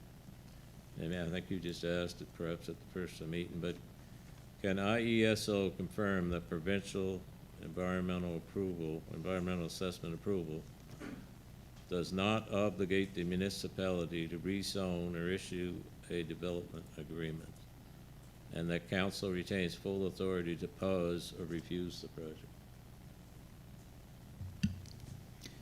There is no mandatory requirement for a municipality to automatically approve its development agreement based on a provincial agency's issuance of a permit. I think you have guidelines through your municipal planning strategy, and I think your CAO would best answer how you go through your development agreement assessment process through staff reports and public hearings and whatnot. So I'll pass that over to your CAO. If that is not, if we refuse to give you that development agreement, it gets turned down, what does IESO do then? Do you guys appeal it to the, like I was told the other night, you guys could appeal it to UARB, is that accurate? We haven't made a determination on that. I think we have a significant amount of community engagement work to do here. Again, I think it's too early to answer what our steps would be in that. Johnny, would there be anything you wanted to add to my answer? Yeah, I think it's way too early to tell, but I mean, I think to be sort of direct in answering your question, I believe there is a path for an appeals process. There's a what? A path for an appeals process. Yeah, an appeals process. That's what our CAO, Brian Collins, said the other night, you could take it to the UARB. That's what I'm trying to find out there. All right, thank you. Thank you, Mr. Chair. If you get, if there's still time at the end, I got more questions. Okay, thanks, Tony. Brian said that a development application is too early to tell what would be in that yet. I think that was his answer right at the moment. we have to have more information on the development Yeah. application itself. Yeah. Okay. Councillor Turner. Larry, you're next. Thank you, Mr. Chair. Thank you for your presentation and your. I have a couple of questions. I need a little bit more explanation as to why, and I know it was explained, but I just need a little bit more explanation of why these have to be east or south of Onslow. What particular factors that are considered make that geographical area? Why is it here in Salt Springs and Marshdale? I guess that's my question, as opposed to somewhere else. I can take that one, and if David or Johnny have anything to fill into that. With the tremendous build-out of wind energy, we're going to need to move energy with our neighbors, and primarily New Brunswick. We're building the reliability tie, and there may be other transmission assets that get built along that corridor. In addition to managing our own significant build-out of wind energy, it is likely that there's cost-effective and cleaner imports available from New Brunswick, so that when the lulls take place in this province, like David and Johnny mentioned, there's no wind, you go to your batteries. When you run out of your batteries, then you go, what's the cleanest and cheapest? It's likely that imports from New Brunswick will be relied on before we even dispatch this plant. So you want to make sure that that path to bring them in is not further congested by locating a power plant in Nova Scotia on that corridor. Okay. That gets to one of my other questions. On one of your graphs, you had 17% of the energy will be in 2030 renewable imports. Is the renewal, and I was looking for a definition of a renewable import. Is that something that will be coming from New Brunswick? No, that would be coming from Newfoundland through the DC link that we have with them, and it's their hydro. It's a contract that we have with hydro energy coming down. And you have 6% of other imports. Yep. So that's New Brunswick. That's New Brunswick. Okay. I'm involved with the Climate Change Committee here. And one of the things that I noticed that we're only going to have 2% of our energy in 2030 from solar. I find that very low. And perhaps, David, you can speak to why the province hasn't invested more of their energies towards solar. As a wind, I understand, the argument on wind, but solar is 2% of the energy that's going to be produced in 2030, and it just seems very low to me. So I think it's important there's about 5% is what is reflected in the Clean Power Plan. It's a mix of the existing solar that people have on the rooftops and some relatively small commercial solar installations that are in place to date. I think we expect solar to grow more significantly after 2030, in part because it will continue to become more and more cost effective. The province has, through legislation, made net metering in Nova Scotia, the process by which most households install solar on the roof, among the easiest in North America. That it is the right of every homeowner to install up to 27 kilowatts on their roof and basically prevent the utility from impacting your ability to do that. And as a result, we have some of the best solar pricing in North America. Even compared to places like California, it's cheaper to install solar in Nova Scotia than California to have it installed. It's substantially less productive, unfortunately. So there's just a lot more sun there. But solar we expect to grow in importance as we both improve the industry in Nova Scotia to deliver more cost-effective projects in the long term, and that more and more residents and businesses take this up. And as a result, we have invested substantially in the community solar program, which is only really now getting started. So this is a program where larger, what we would call small utility scale, 5 to 10 megawatt solar projects are constructed, and residents, businesses, and others can subscribe to that solar energy. So if you can't put solar on your own house, or if you're in an apartment and can't have solar, you can subscribe to this and receive a discount on your power bill. So the province has made both significant financial investments in the early days to incentivize solar and is continuing to incent the community solar program today. We've leveraged a significant amount of federal funding to support that as well. Those supports have declined, and the provincial subsidy for solar has also been eliminated. Part of that is associated with how the industry has improved its cost effectiveness for residents, and part of it is the fiscal realities of the province. But I would say that 5% may feel like a small number, but I think that it took us a long time to get to 5% wind and a long time to get to 15% wind. I think we'll see solar grow at a faster trajectory going forward, especially as household batteries become more popular as well.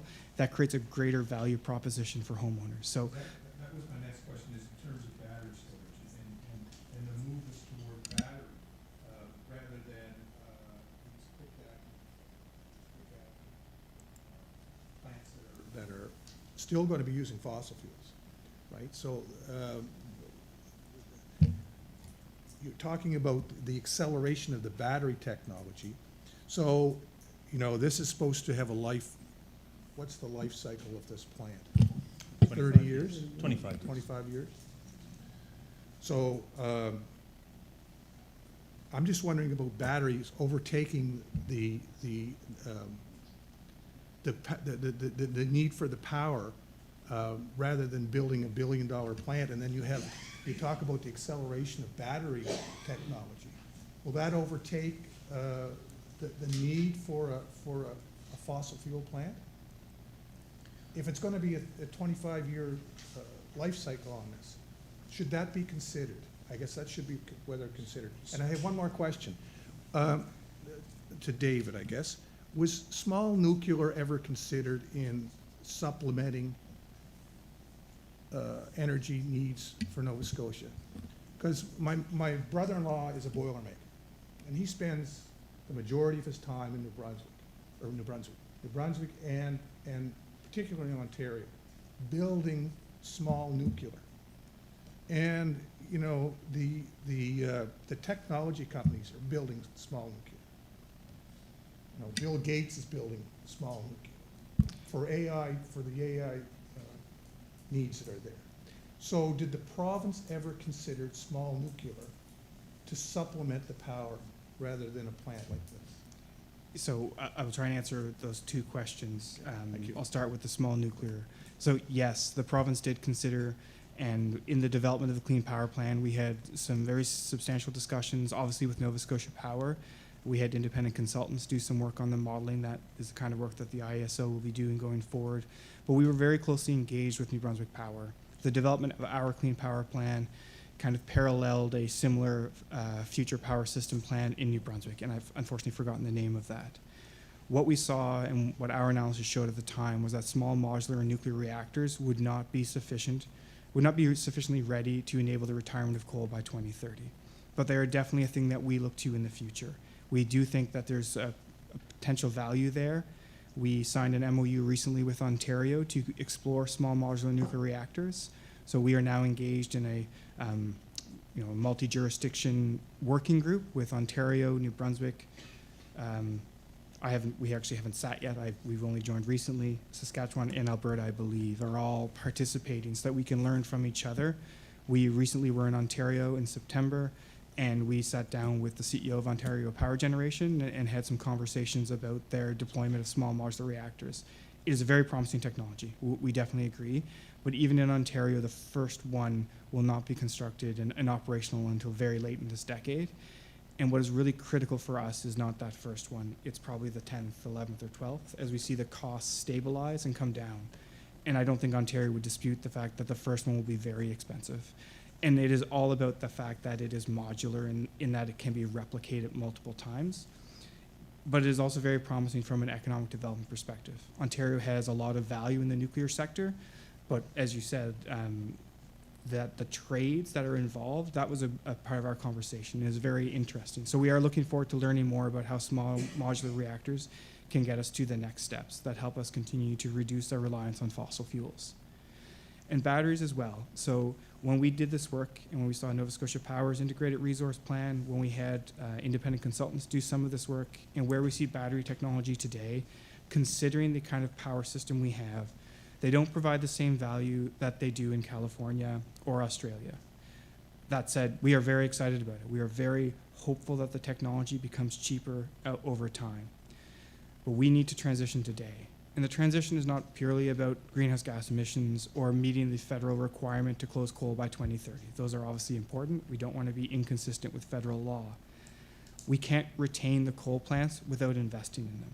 And the cost to keep the coal plants operating is very substantial. We see that in Nova Scotia Power's filings today, that they're going to be spending $20 and $30 million on some of these plants just to keep them going for another few years. The power system does not have any gaps. It can't. It has to be designed to operate all the time.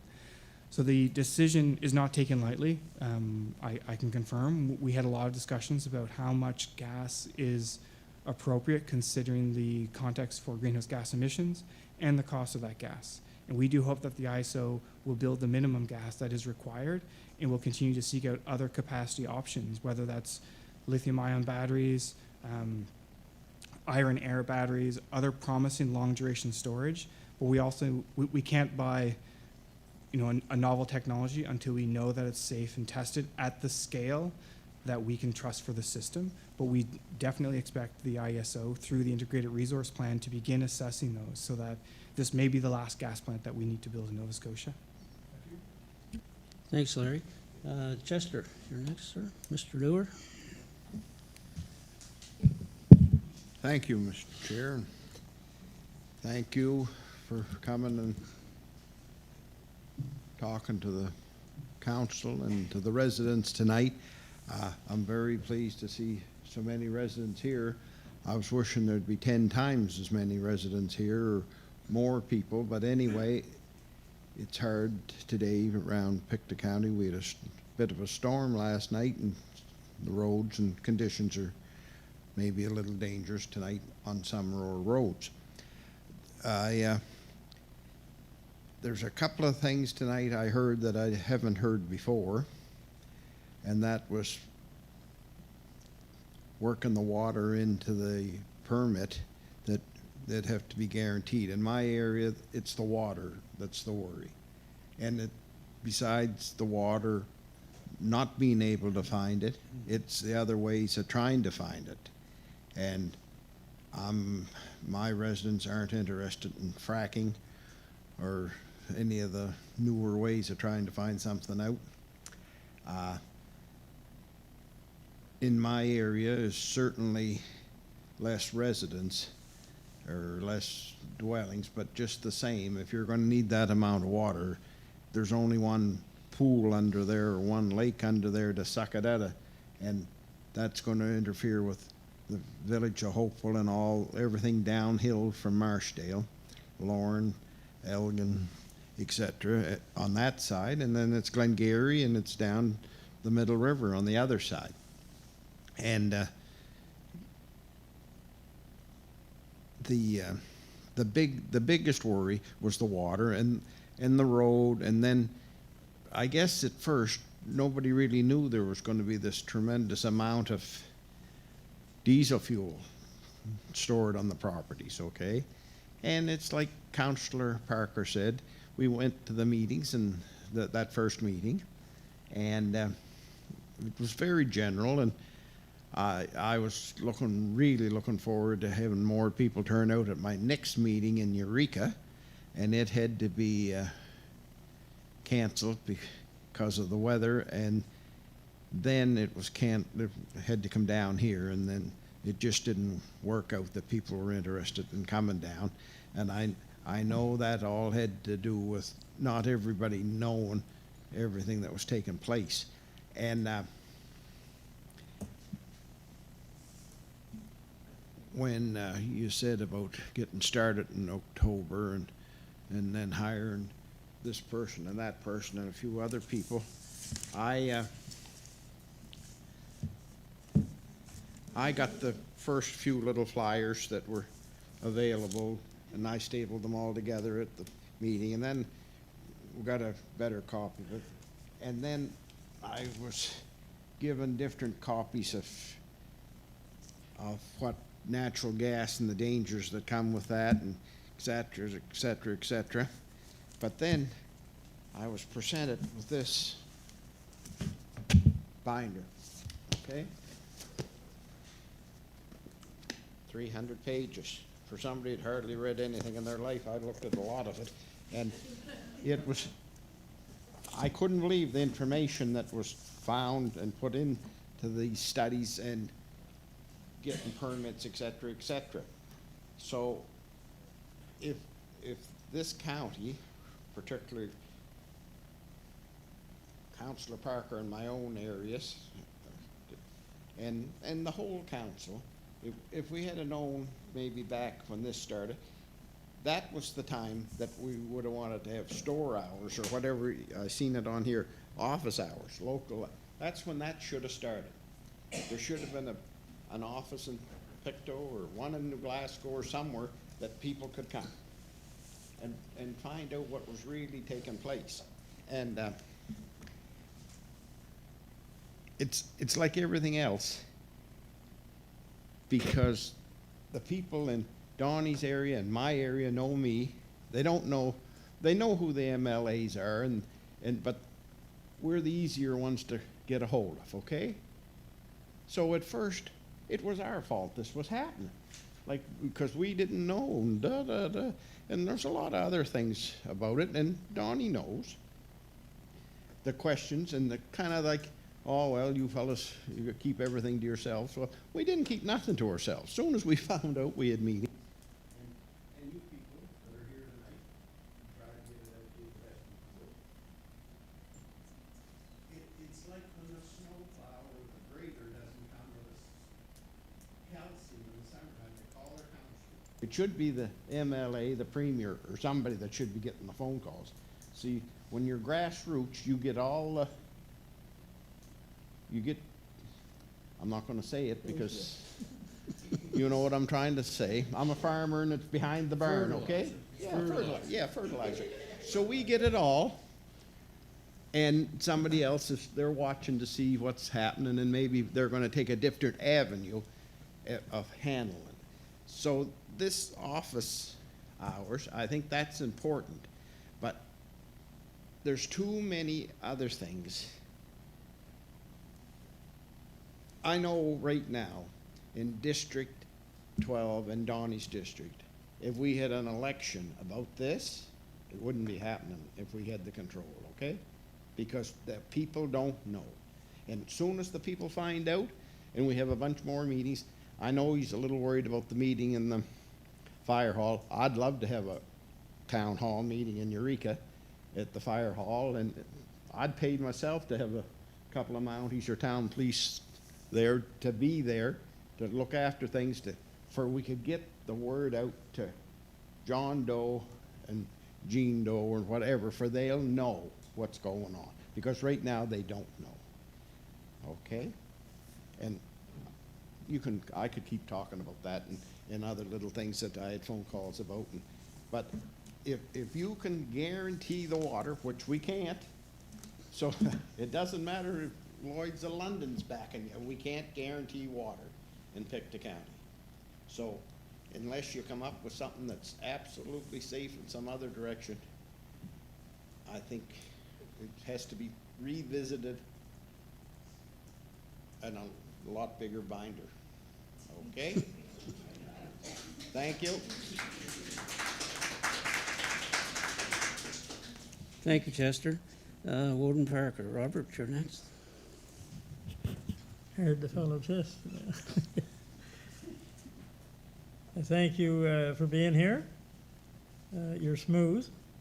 I'll admit that. You almost sold me. But there are some real problems here, and these people wouldn't be here if there wasn't some real problems. That's not very hard to tell. So my job here tonight, and the same with Donnie and Chester, is to represent the people that are sitting here and the rest of the people that are at home that couldn't come for whatever reason, whether they be residents of Salt Springs, Central West River, 6 Mile Brook, Stillman Road, Brooklyn, 4 Mile Brook, the whole area. It's not just where this plant is going. And again, Chester knows the areas better, the names better in his district, but that's our job. That's what we're elected for, is to represent the people. So we hear what's said. 98% of the comments that I've heard, and I've heard a lot, I've got a lot of good correspondence, emails, whatever, phone calls, 98% are not in favor. The other 2% is mostly looking at some good jobs for 3 or 4 years. So that's a very, very small percentage. But so what's the problem? Why is it not being accepted? I think the problem is trust. I don't think there's any trust here at all. And even though you fellows, gave your spiel, each of you, a very good job, top marks, but there's no trust. And some of that comes from the history of Pictou County. If you've gone through Westray and know what happened, that 26 people lost their lives because the inspectors, some of them weren't doing their job, and things were done behind the scene, and books have been written on that and everything, or the pulp mill. Whether you were for or against the mill staying, there was a lot of stuff in the air and a lot of stuff going on that was, the numbers weren't being given to people properly. So when you talk about we're got to live up to this test and we got to live up to that test, but I don't know how many people in the room believe that that's actually going to happen. Right now, you got to sell this as best you can, and therefore, you have to tell us, that it's important to consult with people, but people don't feel they're being listened to. I think yes, there's CLC meetings and whatnot, but what I've been hearing from people even that went to those meetings is they didn't feel that really they're being listened to. So it's one thing to say we're going to have all kinds of public consultation. I'm going to follow Chester a little bit and go to a farm analogy here. I don't know, I'd be 11, 12 years old. My brother and I decided to buy a couple of cows. Perhaps we should be old enough now, we should be milking these cows. There was 8 of us to feed, so we need lots of milk. And so when you milk a cow, you've got a little milk stool. You've got to sit down pretty low, but not too low. You don't want to sit on the ground. But so a milk stool generally has three legs to hold it up. And those legs have to be pretty sturdy because you're putting all your weight on it when you're milking that cow. And so I see this similar. We've got 3 legs here on the stool. One leg is what you talked about, the need for the power. The coal plants have to shut down by a certain date, all of that. So there's a need for the power. I don't doubt that, and I don't question. I could, but it'd be fruitless. I don't know enough about the best way to generate electricity and batteries versus whatever. But so that leg's pretty sturdy. The second leg is the environment, the environmental assessment. A lot of people are questioning different things that are in there still, but you got it. It was pretty well a guaranteed thing that the minister would check that off, in my opinion anyway, but he did, and now you have to live by the limitations. So I would say the second leg of the stool is a bit wobbly, but it's holding. The third leg is the public, the people in the area. There's such a thing as, you have to have the people with you, no matter what you're trying to do. And I don't see that happening, despite all the consultation that's promised and everything. It's just not happening right now anyway, because here over and over, people write me letters just pleading to, what can we do about this? What is there I can do to stop this? Now, what happens when that leg on the stool, the third one, breaks and falls? If you've been in a cow barn very much, you know where you end up. And that's where we're heading here, unless there's something better for people in terms of answers than we have now. And I just don't see it forthcoming here. I hear a lot of talk about it, but it's gone so far the other way now that it's very hard to swing that pendulum again and have all these people sitting here saying, I'm believing them, I bought into their whatever. That's going to be a real difficult one, and that is the biggest problem here is, how you're going to replace that trust. So going down another avenue, if that can't be done, what if the plant wasn't there? Well, you've given some pretty dire predictions here if that was the case, but The question has come up from more people than any other solution is, why don't we put it on an industrial site?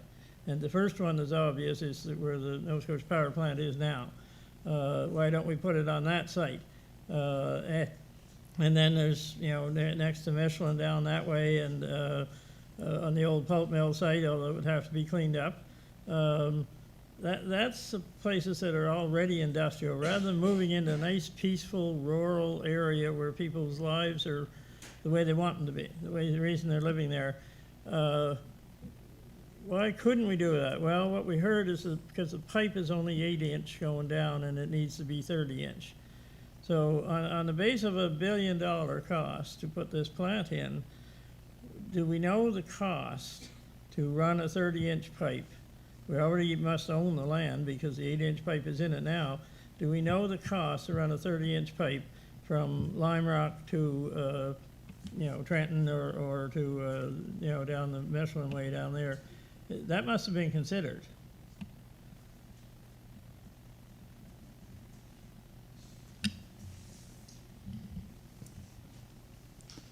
There's a couple of points there that I'd like to go through, Mr. Chair. Go ahead.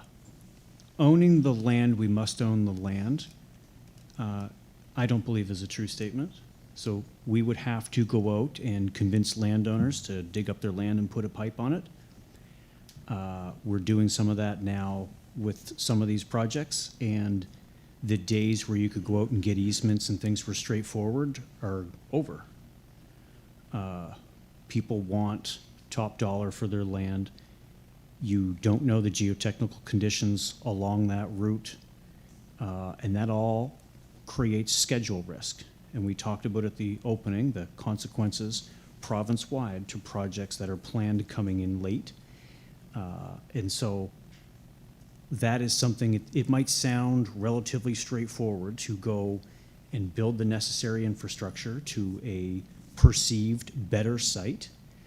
You still have residents around the industrial sites. You might say they purchased property in full awareness that they were purchasing property right next to an industrial site. Fair point. But there is no clear shot, perfect project, even if you had infinite money to do it. And so when we look at all of the different options, while not very many, because we talk about you need proximity to the pipeline and the right power lines, when you look at those industrial sites, you add scheduled delay, and you will still have upset people with the introduction of these new power plants. So we don't have a cost to run a 30-inch line from Lime Rock in. That wasn't even considered then. We have like general ballpark numbers. I think your point is if you're building a power plant, whether it's $50 or $150 million, you still arrive at the same conclusion. So somewhere between those two numbers is kind of a working figure. But again, it is the organization has an obligation to say, okay, which of these sites do we have a straightforward path or a nuanced path to securing the necessary approvals that enable construction? Which of these sites has the necessary setbacks to align with securing those approvals and remaining in compliance with all of the conditions in the issued decision? We're in an affordability crisis, and the organization has a mandate to advance projects that it thinks can get through the permitting obstacles. Okay, thank you. Can I go on for a bit, Mr. Chair? Where are we Yep. getting here? No, go Yeah, ahead. okay. Yeah, because that is the solution that most people that I've talked to in this county wonder, and ask, about that solution. It seems like it, whether it be where it be, but on an industrial site, these people here have won the lottery, it appears, because you're in the right place where X crosses, one line crosses the other, and yeah, we looked at it and there was not enough people to be, terribly concerned about. In some areas, you said it was too populated, so we had to rule them out. But I guess these folks, just happen to be not quite populated enough to really count the same as if they were in an area where there was more people, which is too bad because, you know, it seems like we're sacrificing these folks' lands and homes on the basis of, well, it's going to cost too much, and we don't want, nobody wants their power bill to go up, so that's an easy sell to anybody. And that perhaps any area we went to, people are going to be resistant, and it appears these people are paying the cost for that.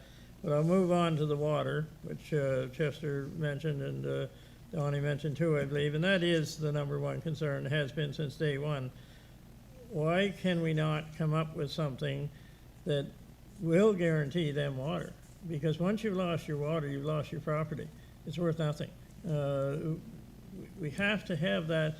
I don't think you're going to ever have a hope to gain that trust back if you don't come up with an answer to that question. And we asked that at the very first gathering we had up at the West River Fire Department Fire Hall. What are we going to do when your well goes dry? Well, one person told me we're going to drill another well. Well, okay, good luck, but probably that one's going to be dry too if you already drained the water out. But you know, that question has to be more than just we're going to be there to help you, or we're going to do research. We're looking into that. If there's another way to do it, and you mentioned it tonight, if there's another way to do it without using near as much water and draining people's wells, again, I guess it's not being considered because of the cost. So again, these people are paying the risk on the cost end of things. But what is that other way that if, say, they didn't find water in Chester's area, it doesn't appear they're going to maybe, what is the other way you're talking about to do it without the using the well water? So I'm happy to start, and then you can fill in the pieces that I missed. So thank you for the comments. I think the important place to start on the water is we absolutely have heard that that's a major concern, and that's why it's something that we have tried to sort of proactively bring up in other sessions and this evening. The work that goes on in terms of the engineering to assess whether water is there is a global practice. And so, as I said before I joined this role, I ran a number of water utilities. And in water utilities, you're drilling wells all the time, and you're assessing exactly what needs to be assessed here of, is there the water available in the aquifer? And there's often many levels of aquifer. So sometimes there may not be water towards the surface, but you can go way deeper, and there's tons of water. And so the engineering work is going to be to assess, is there a credible water supply or not? And part of our permitting requirement is going to be to demonstrate that there is adequate water if we go down that path. So that's the starting point. If for some reason the engineers got it wrong and we went down that path and we demonstrated there was water and it turned out that there wasn't going to be water later, Aaron has talked about the way that you can sort of pick that up through the development agreement. But if going through that work, the water is not available, the water is being used as part of the combustion process to try and limit the overall emissions from the facility. It's not used, and so most of the water that goes in disappears up the stack of steam. That's why we don't believe we've got a big issue from water going into local water streams or anything else. It's steam that comes off the facility. However, there are different technologies that are waterless in terms of how they combust, and so they're more expensive, as Aaron has pointed out, but that would be the plan. And so you start with the engineering and doing the assessment, and if there is plenty of water, it may be much deeper than other local wells that folks are using, but if there's plenty of water, that's where you would start because it's a better answer for everyone. But if that's not available, then you'd move to a waterless technology. Is that twice as expensive, 3 times as expensive? Yeah, we just say it's more expensive. I don't know what that means. So ultimately, we don't want to prejudice that. Like, we're going through a competitive procurement process, and out of that, we'll understand the financial component of this to use your analogy, a stool. There's a 5-legged stool where we're doing the analysis on that, and we'll run the competitive process, and we'll get the answer to that question and be in a better position to discuss that at that time. But the organization has a requirement, like I mentioned, and like Johnny and David have talked about, is to ensure that the lights stay on and we achieve the environmental targets for greenhouse gas emissions and for these individual power plants at the least possible cost. And if you move to a different site, it's more expensive. You use different technology, it's more expensive, and you keep adding those things on. This is a balance of how you find a way through the three aspects of your stool. How do you do that? Using the acceptable technologies and meeting your permit conditions. And I hope that still holds. I think the people are still taking the risk. The risk is being put onto the people as opposed to because of costs and other factors. My time up, Mr. Chair? Yeah, there we got you back on. Oh, I wasn't on? No. Okay. I forget what I said, so I'm not going to repeat that. Anyway, I have a couple other concerns. I'll wind up here. There's concern over what part is this part of a bigger puzzle? Are we just a piece of a bigger puzzle? And that puzzle is going to come to this council before very long. And it will affect a whole lot more communities. It won't be Salt Springs and Marsdale. It might be West Branch or Scottsburn. It might be Merrimack, who knows? But this whole thing about what is now being called subterranean natural gas, I think. We used to call it fracking here, but it's got a bad name, so the name seemed to get changed to something else. But is this part of, okay, now we got these natural gas plants coming on, and nobody wants to buy all the gas from the U.S., so we guess we're going to have to frack, whether you like it or not, because, if you don't want to take American gas and pay the price that it is right now today, is this part of a bigger puzzle that involves fracking? As you mentioned earlier, I think that you'll be hearing about this soon. So the Clean Power Plan, which should identify the necessity of these assets for the electricity system, predates the more recent conversation from this government about kind of a renewed interest in onshore natural gas exploration and renewed focus on offshore gas. I think it was before Christmas, also quite close to Christmas, that there was an announcement about a project with Dalhousie University to kind of match up an incentive program and a research program with Dalhousie University to see if someone wants to come to Nova Scotia to start to explore again for onshore natural gas resources. And that could involve hydraulic fracturing as part of the process to understand all the various impacts of that. That program is just starting. I believe the contract with Dalhousie for that incentive program has just been signed or is very close to being signed. But the initiatives are not linked. And in fact, the proposed gas plants won't use enough gas to justify a lot of fracked wells. And the value for a gas producer, if someone was to produce gas in onshore Nova Scotia, is to sell to those markets that will bear that high cost as much as possible. And that is not Nova Scotian residents, and that is not Nova Scotian electricity generation. The focus for those gas producers is to try and sell to Boston, frankly, where the market value is substantially higher and the demand is substantially higher. But they are not linked initiatives. If there is no onshore natural gas production, these projects are still necessary because of the technology and the services they provide to the electricity system, but there's no connection between the two. We could be buying natural gas from the U.S.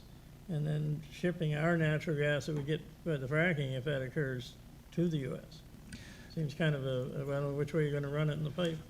So if there was local production of natural gas, I mean, in general, when gas is produced, it is injected into the pipeline and the molecules get all mixed together. If there was local production, that would create a benefit to the electricity system rather than purchasing gas from the United States or from Western Canada.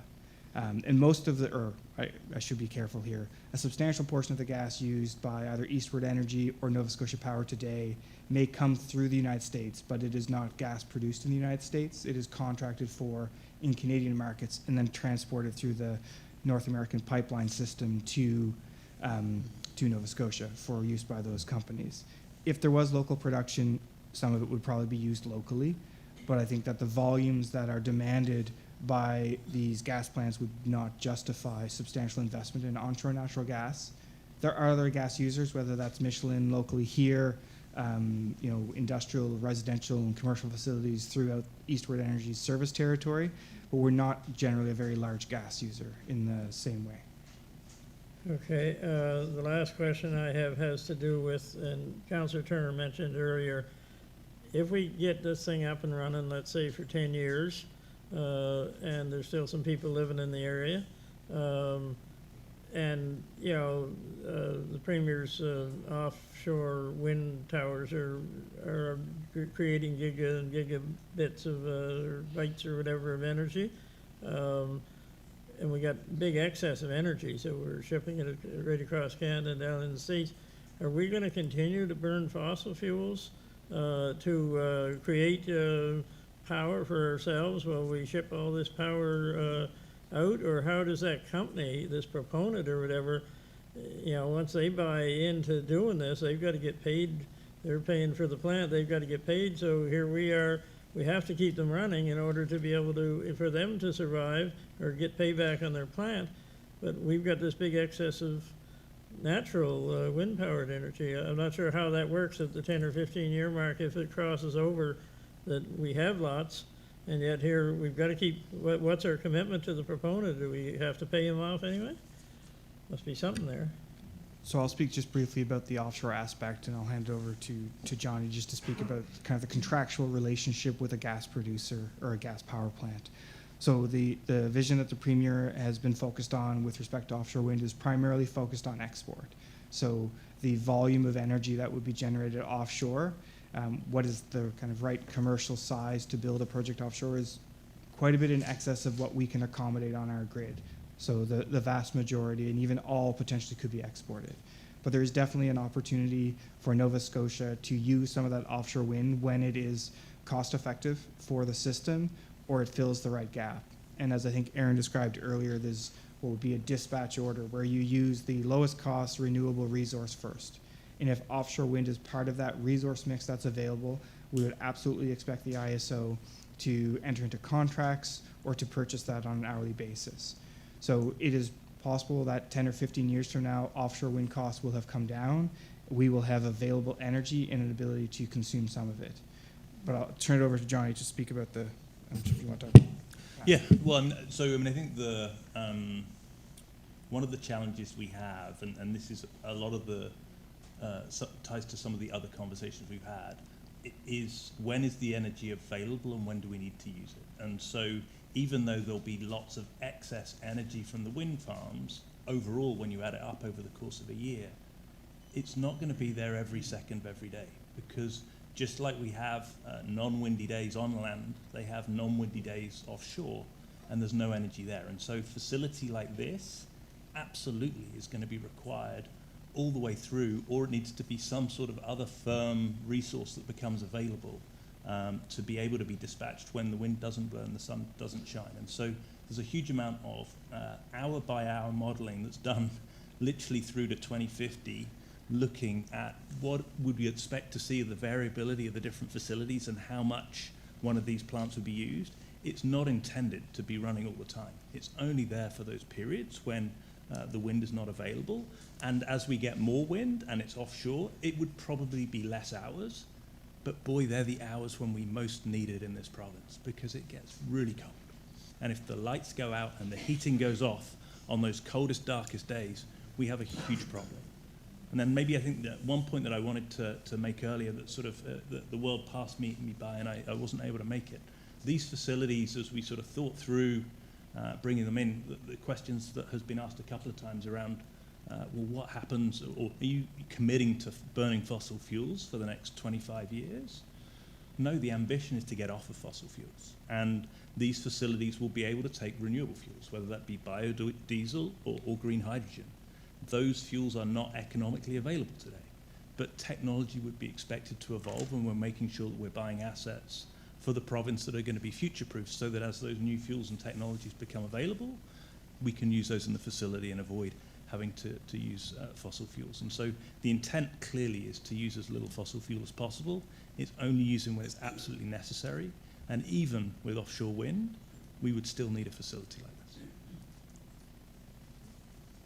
Okay, thanks, Robert. Just a follow-up question, what Robert was asking there.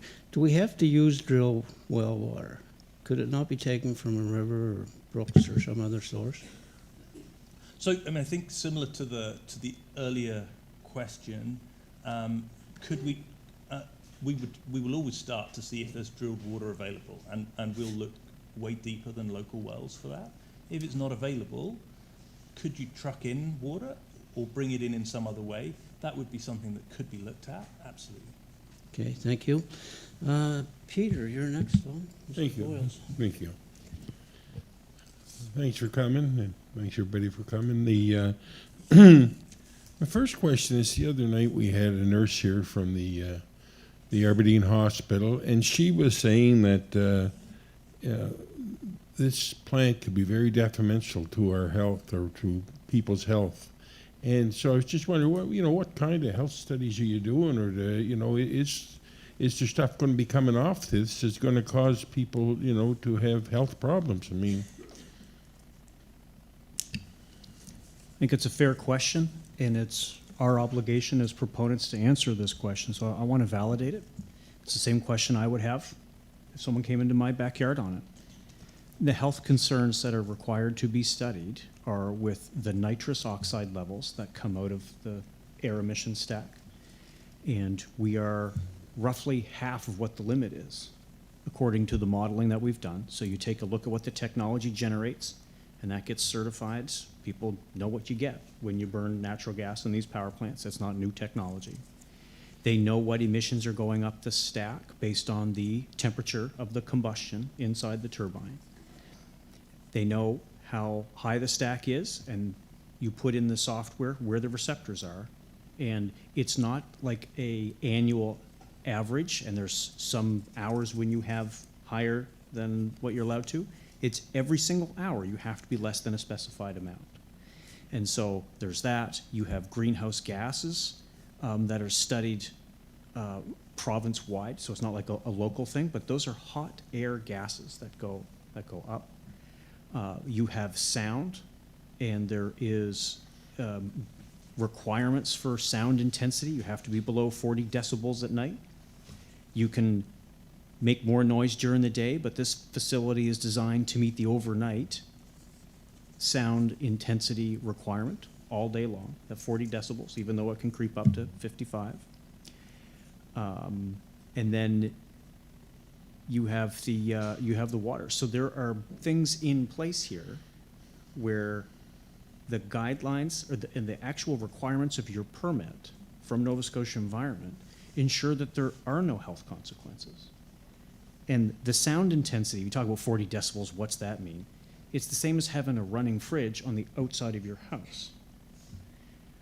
It's the same sound intensity that it aligns with whatever equipment you're doing. It's not just specific for power plants. Power plants don't get to make more noise. It's the same standard that everybody else. So, again, this is a significant piece of infrastructure. It requires a lot of conversations on this. But it's our opinion, and it's Nova Scotia Environment and Climate Change interpretation of that there are no health concerns associated with this facility. so who would regulate this? Who would regulate what is coming out? And when it's coming out, if it's blowing or anything, it's not just going to be, where the plants are. It's going to go right across the, right across the county.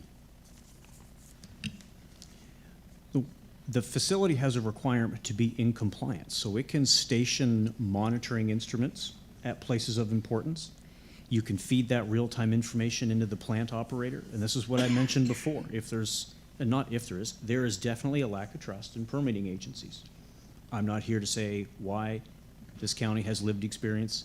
North America and the world has lived experience with environmental regulators.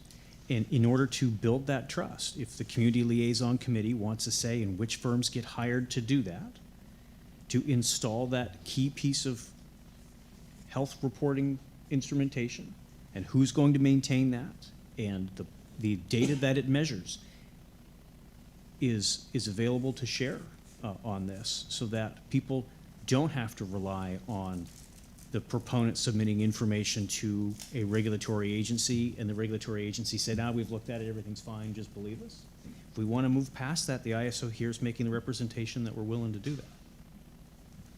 So another thing that sort of scares me a little bit with it is she's owned by Nova Scotia Power, you're saying, right? Well, that's what says in your thing there that says the owner of Nova Scotia Power on your chart thing that you showed us. Yeah, this is me confusing the world, so apologies. So absolutely, what I was trying to show is that all the generation that exists today would be owned by Nova Scotia Power. Part of the reason that the department created the IESO is that essentially going forwards there'll be competitive procurement for everything, so that it won't be Nova Scotia Power that owns these facilities going forwards. And so we're going to run a competitive RFP process as Aaron's laid out. We know that Nova Scotia Power doesn't intend to apply in that process, and therefore it will be some other proponent that we would be securing through that process.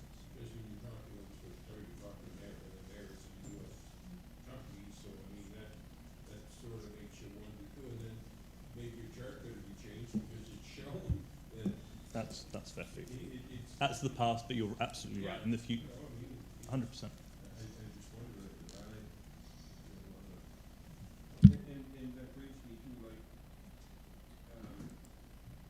You guys want to get this done by 2030. You want to get her up to, okay. It's just going to be an excuse if you're not ready in 2030 to say to Trenton, oh no, we're going to have to give them extensions. So now they turn around, they don't have to turn around closer down to 2040. You know what I mean?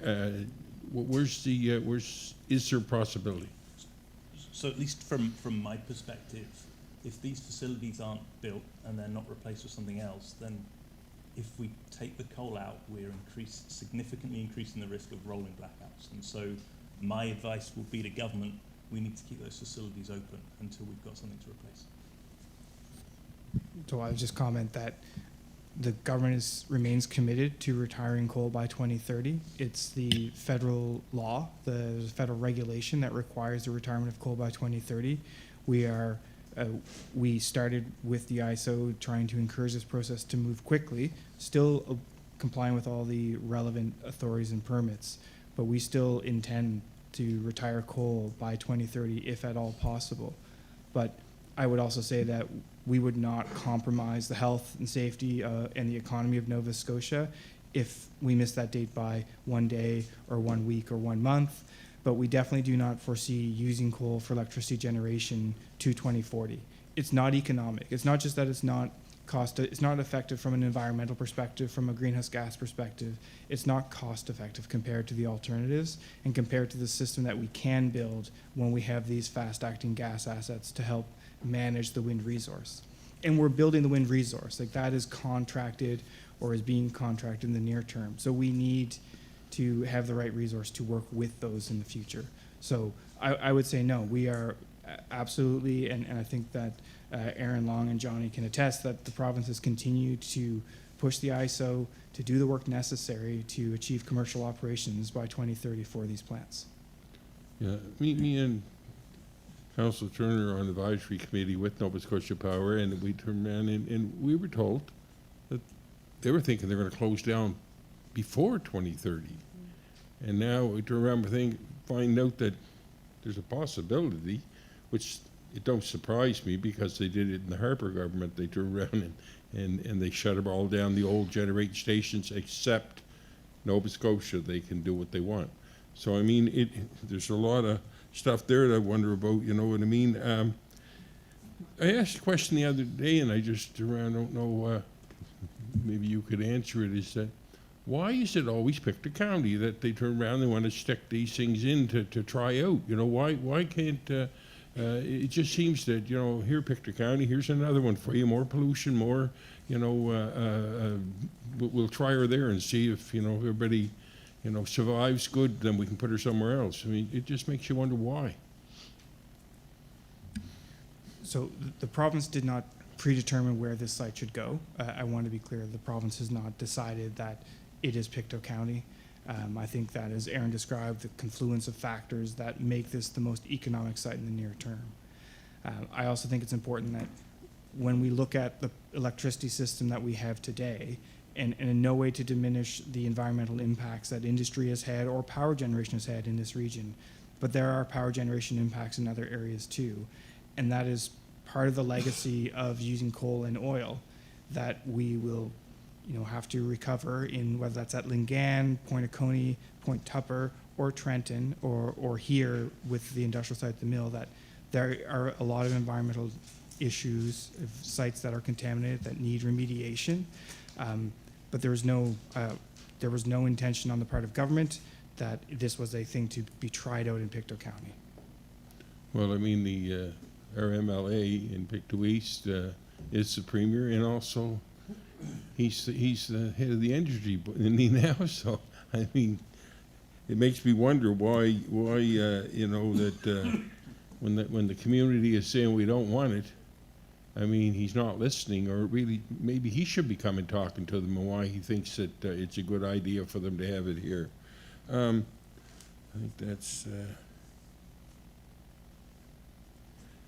And the other last thing I guess I'll go on is don't even think of taking it to Trenton, because as fast as you put your pipes in, we'll take them out, because we fought a lot of years to get that thing out of there, and we don't want nothing back there. Thank you. Thanks, Peter. Councillor McKeel, Darla, you're next. Thank you very much, Deputy Warden. Thank you so much for your presentation this evening, and thank you for everyone coming as well, and showing your support. I just have a couple quick questions. You say that this is going to be a last resort, and that if our system's failing, this is what's going to, I guess, save it. Is that my understanding? So how many days do you actually expect this plant to run?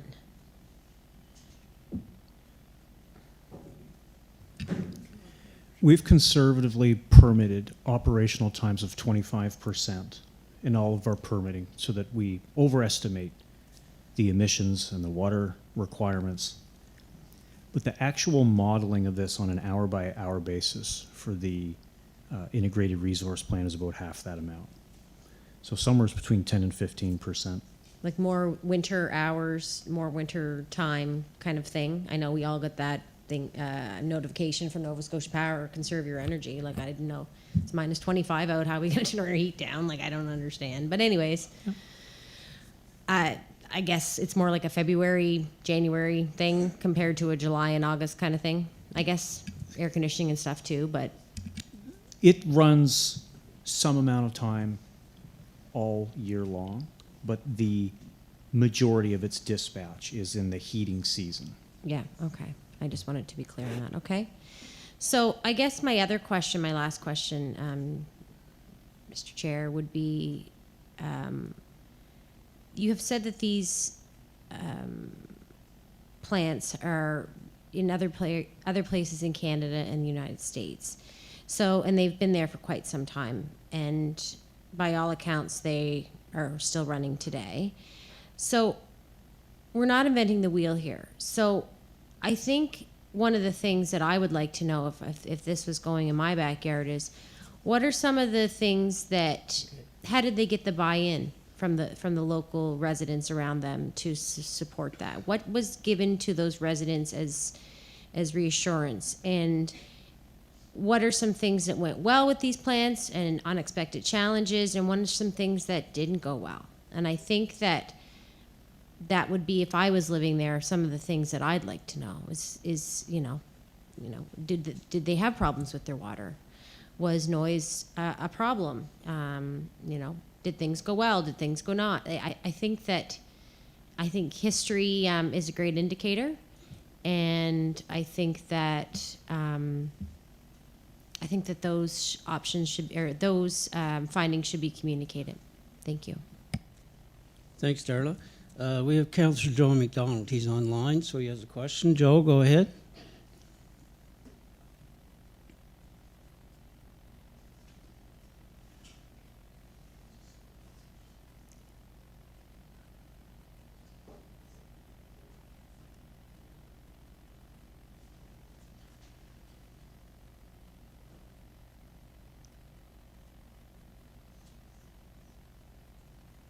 If you can hear us, Joe, just stand with us for a bit till we get things lined up here.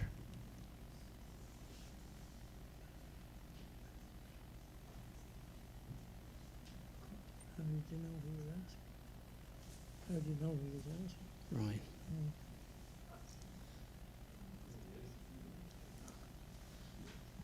Oh, full screen. Can you hear us now, Joe? Is your mic on? Yeah, do. Good, thanks. Okay, go ahead with your questions, Joe. Okay. How's these 9 million liters of diesel going to be transferred to the sites? By truck, are they? Yes? Okay.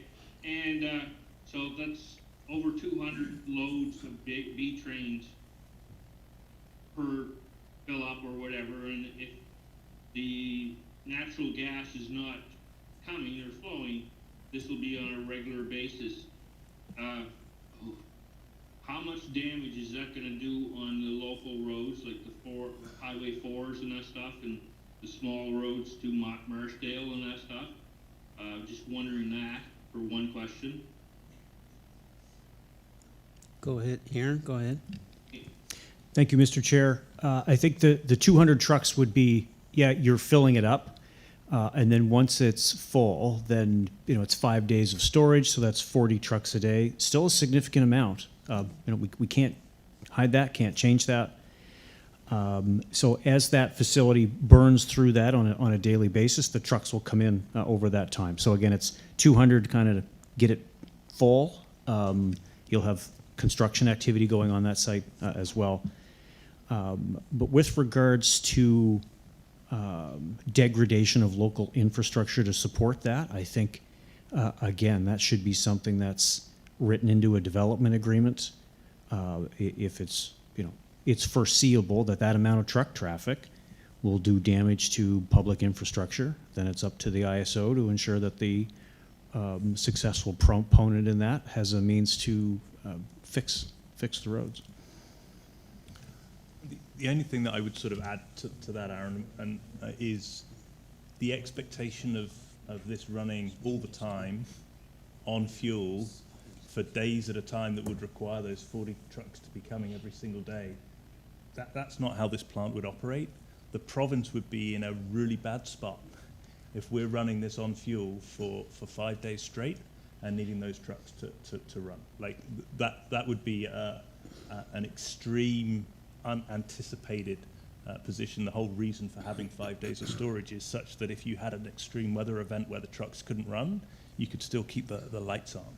But yes, that would be true if it was the case, but that's not the expected regular sort of planning assumption. That would be a very rare occurrence.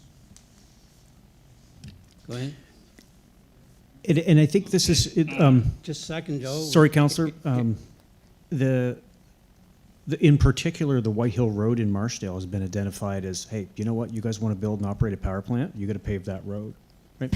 And so that's part of the feedback that comes into the CLC. I think it's appropriate, and I think it's a good idea. And so that's why you see that listed on our slide in that regard, because you need to make sure that the access to that site is suitable for how you're going to use that road.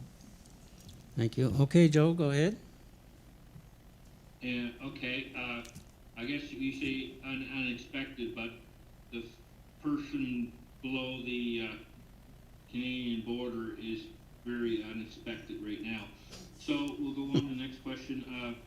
The last council meeting, you guys said that any leaks and fire emergencies and that stuff would be handled on site by your own people, and they would start the process of curing it or fixing it, and then experts would be come in.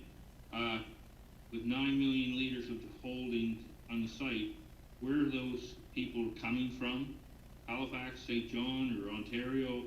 And how much damage would be done by waiting for these people to come on site?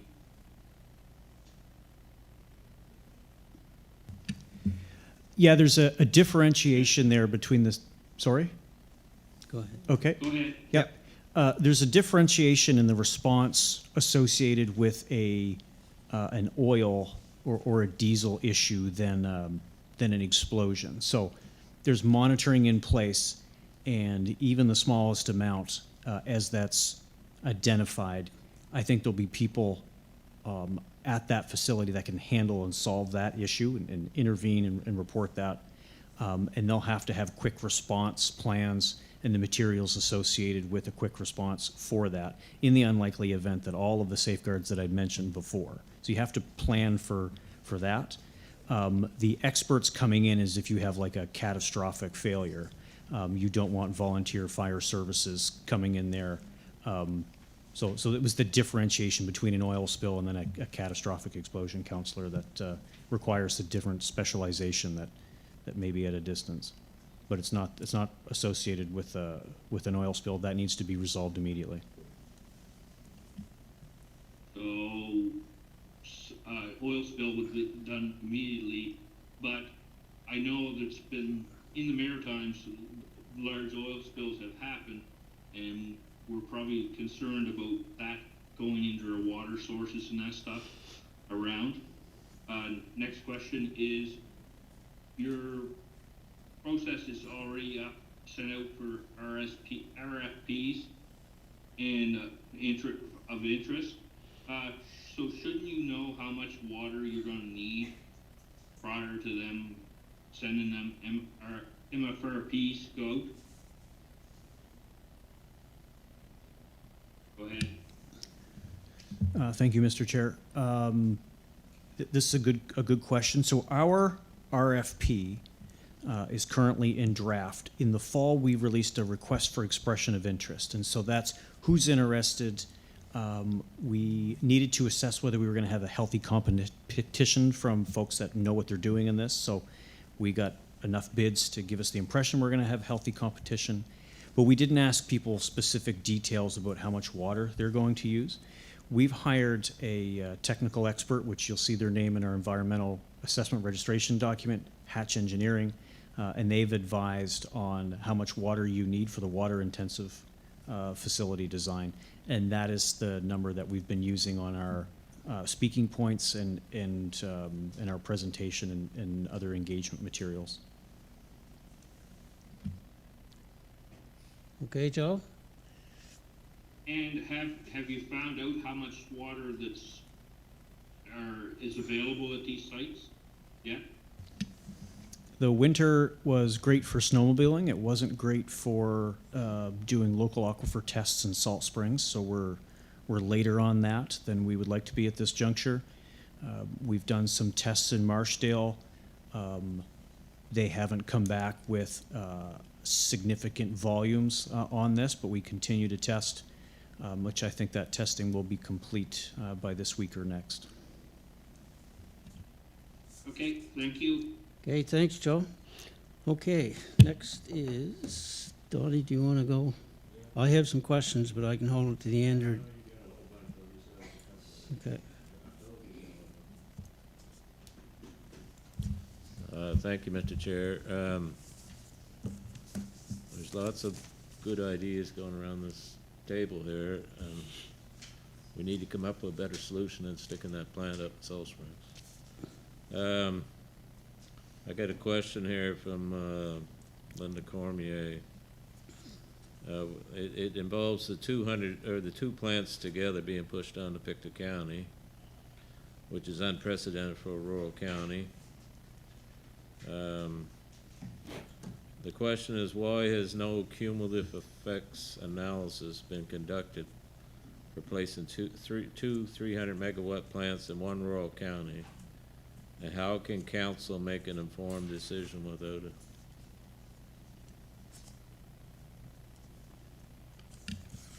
Mr. Chair, I'll take that. Okay.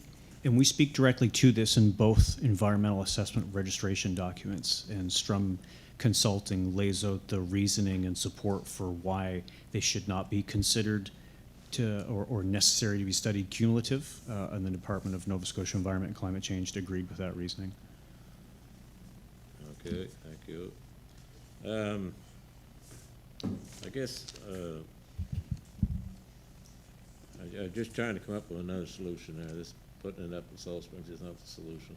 I know he doesn't want it down in Trenton, but I mean, if you had a pipeline going to an existing industrial site, even though it might cost you between 50 and 150, would be a desired thing for Salt Springs. I mean, you're talking putting pollution on them to 2060 here. It's a 30-year program, 2030 to 2060. You're going to put air emissions in for 30 years. Well, that's a long freaking time. I won't even be here by that time, but those air emissions will still be coming out. And who knows what other effects all those, you know, there's multiple things there. But anyhow, that's just, I heard it from the warden. I brought it up with you last week. That's just, I just think there's got to be an alternative there. Thank you, Mr. Chair. Welcome, Donnie. Last time to ask Robert to take the chair. I have some questions that I'd like to ask. You gonna turn me Okay. on? Oh, there, thank you. Okay. Okay, it's your turn, Mr. Deputy Warden. Thank Waited you. all night. A lot of the questions here have been answered, but I'd like to read out some of them that weren't. And these are concerns of some of the residents in District 5, which is not in the Salt Spring area, but is close. And also, I think there's questions on here from all of the Pictou County residents.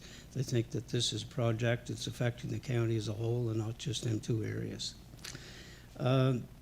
First question was, why did the IESO not support the Community Liaison Committee during the environmental assessment review? Time limited according to its terms and reference. I think you might have already answered that in a slight way, if you want to give us another answer to that. And how will the CLC continue from here?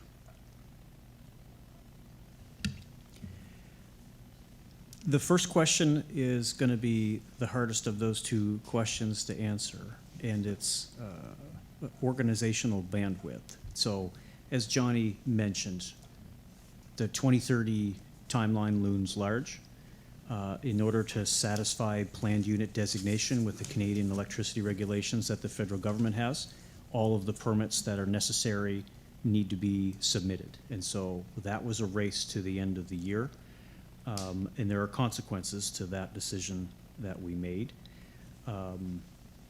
We are unequivocal in our statement that the submission of that environmental assessment registration document or the conditional environmental approval from the Department of Environment and Climate Change is not the end of our community engagement. It's not the end of that leg of the 5 components of our comprehensive analysis.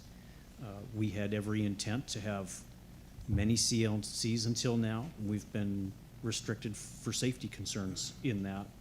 The CLC is an ongoing requirement in perpetuity. It is written right into the conditional environmental approval that each project has to have a community liaison committee.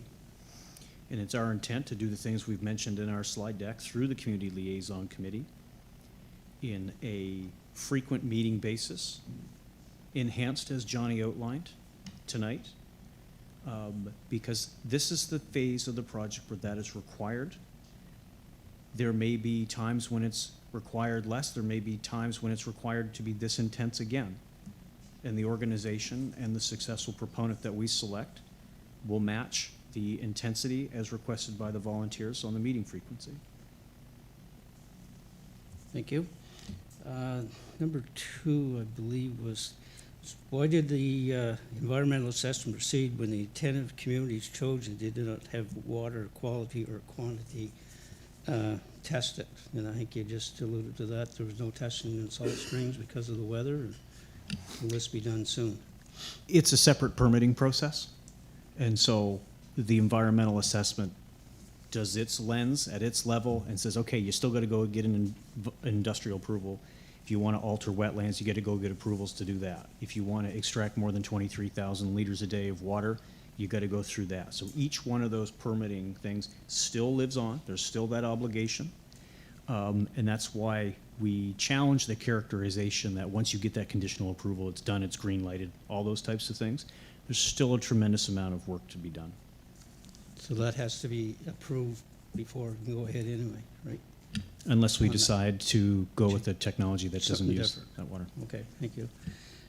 What alternative locations would best have the best conditions to solve the deficiencies of the EA report, even the plants have to be redesigned? Was there any look at that?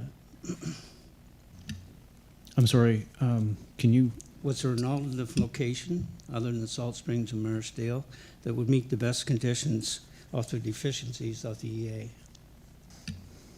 well, I would say that the Department of Environment and Climate Change didn't identify any deficiencies in the environmental registration document, or they would have noted that. They would have asked for extra information.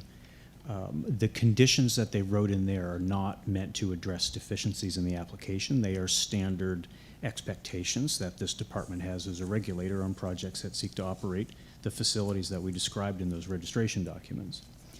With regards to alternative locations, the best locations are Salt Springs and Marisdale that meet our 3 site selection criteria. If you relax any of those criteria, then naturally you get more candidate sites that reach that. But again, when we look at the timelines that the organization has to achieve for all the things that David and Johnny mentioned, these are the 2 best sites for Nova Scotia, but there's no perfect site. Thank you. Next question is for David. They're wondering why our energy minister and our assistant energy minister, who are both MLAs in Pictou County, didn't come out first and try to present and promote this project to our people. I believe that was a mistake. I can't answer for what either MLA McLeod or Premier Houston have done or have not done. I think that when this project was initiated, if I recall correctly, the first conversations were probably with Minister Rushton, to be clear, and then subsequently with Minister Boudreau when the department was more involved in these processes.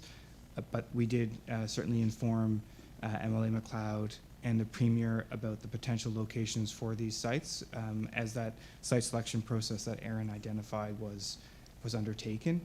But I can't comment on what the... I'd like, if you could, take that to them, please. Absolutely. Thank you.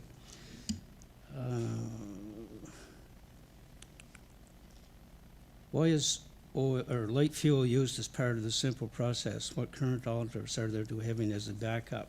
And I think you already described that as hydrogen and other fuels. Hydrogen, okay.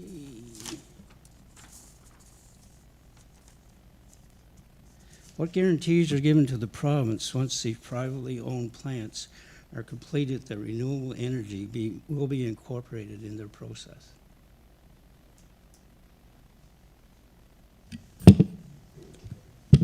So the province has the obligation on, or in fact, with legislation that's currently sitting in front of the House right now, is looking to put the obligation for the renewable targets and them being met for the province onto the IESO.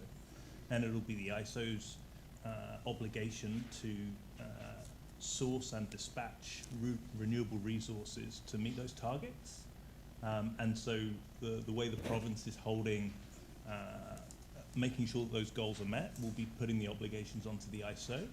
And then our job is to then make sure that we're dispatching as much renewable resource as possible. And if we were not able to do that, we'd need to be explaining very carefully for what reason and what we're doing about it. Okay. How will IESO confirm reliability and sustainability of the grid and power at reasonable rates if all the infrastructure is owned by individual companies? Well, that is a great question.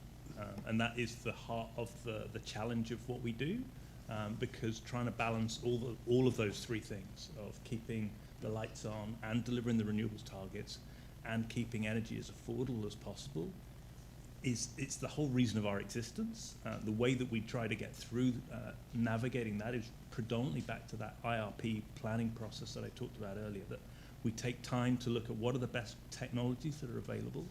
We do a huge amount of economic and engineering modeling to work through what are the best set of solutions to meet that need in the most economic way.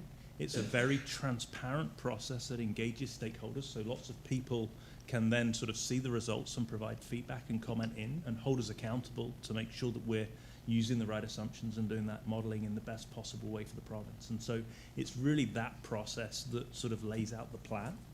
We then have to operationalize that plan and get those resources on the ground, and this conversation is part of getting those resources on the ground as part of a broader mix. And then we have to dispatch the system day in, day out, second by second against that plan to deliver against it. So, I mean, there's many pieces to the puzzle of how we get there, but absolutely that's the heart. That's why our organization exists. Okay, thank you. Final question, what regulatory bodies, or boards, will oversee the function and standards of these private developments? Will there be audits, inspections, and how will residents have access to information and will be able to provide feedback? I think there's a number of entities that will be involved in my answer. So first off, and I think of key concern is the Environmental Regulation Authority is Nova Scotia Environment and Climate Change. I don't have the answer for what exactly they do, the schedule of their inspections, or if it's just complaints based. And I think we answer that question by the offer of engaging the Community Liaison Committee in the selection of the consultant that installs and maintains the instruments and the sharing of that publicly available data so that they can see, hey, you know what, this thing's out of compliance. I'm going to make sure the Department of Environment knows about it. I think that's reasonable. With regards to health and safety, you have the Department of Labor. They follow their processes through that. Is it complaints driven or is it by regular inspection? I'll leave the departments to talk about that themselves. Is the facility delivering to the electricity grid what we had anticipated? They will sign a contract with the IESO, and the IESO has an obligation to administer that contract. This draft contract will be published soon as part of our draft procurement documents for everyone to see and share their opinion on, be the industry, potential proponents, regulatory stakeholders, or anybody else that feels inclined to submit some thoughts. Trying to think if there's any other entities or agencies, David or Johnny, that would be involved with the oversight other than the Nova Scotia Energy Board, which oversees how we conduct ourselves, which Johnny just explained. Okay, thank you. And I do have a copy of these questions, and I will give them to you before we leave. Okay, is there any further? Yeah, I'll turn the chair back over to Okay. you. Donnie Parker, you have a final question?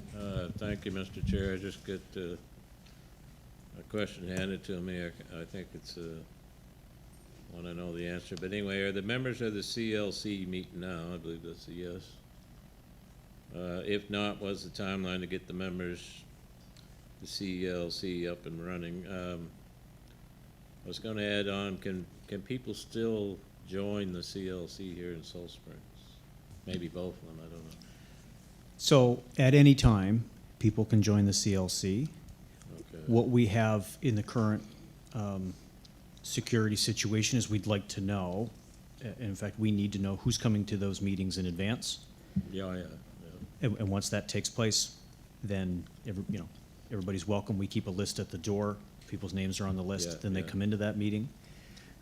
What we would like to see in that welcoming environment is that people that come in later will likely have more questions. And so how do we onboard that member? So there may be like a pre-first CLC meeting with that individual to get them up to speed, to know what the issues are, not to try and convince them to minimize their issues. Like, we'll just, here's the material, they can see all the minutes. They can have onboarding conversations with other community CLC members. They can ask us questions in advance of that.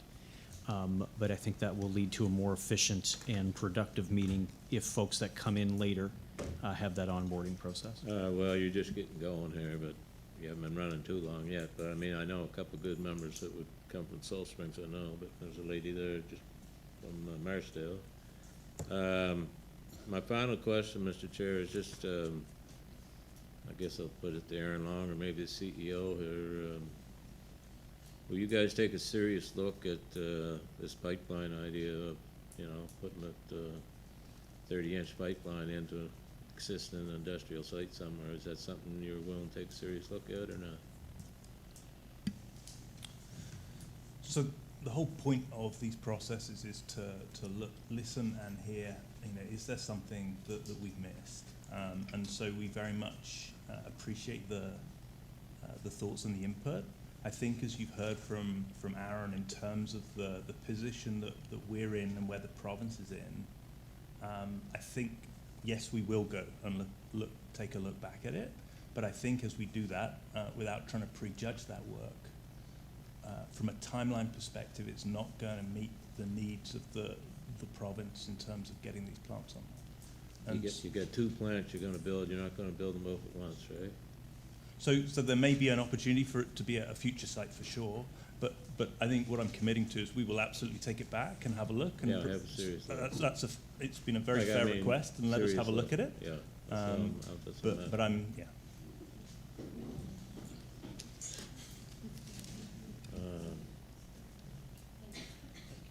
No, Donnie, I don't I think know we you can, don't- yeah, I know. don't think we can Yeah, do I that. know. Sorry, I have but, multiple questions, but we just don't have time for them. They just got handed to me, but. so we they can said- give them the questions and they can get back to us with the answers. Yeah. We're also very happy to stay and answer questions if that's helpful.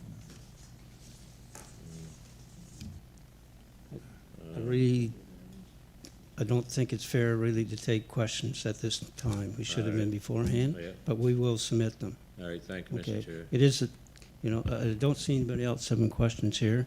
The time is getting on, and would like to thank all the presenters, everyone that came tonight, and the crowd. You were excellent. Thank you very much. I hope that some of your questions were answered, and if you got more, get them to us, and we'll get the answers, okay? Meeting is adjourned. Thank you. Thank you.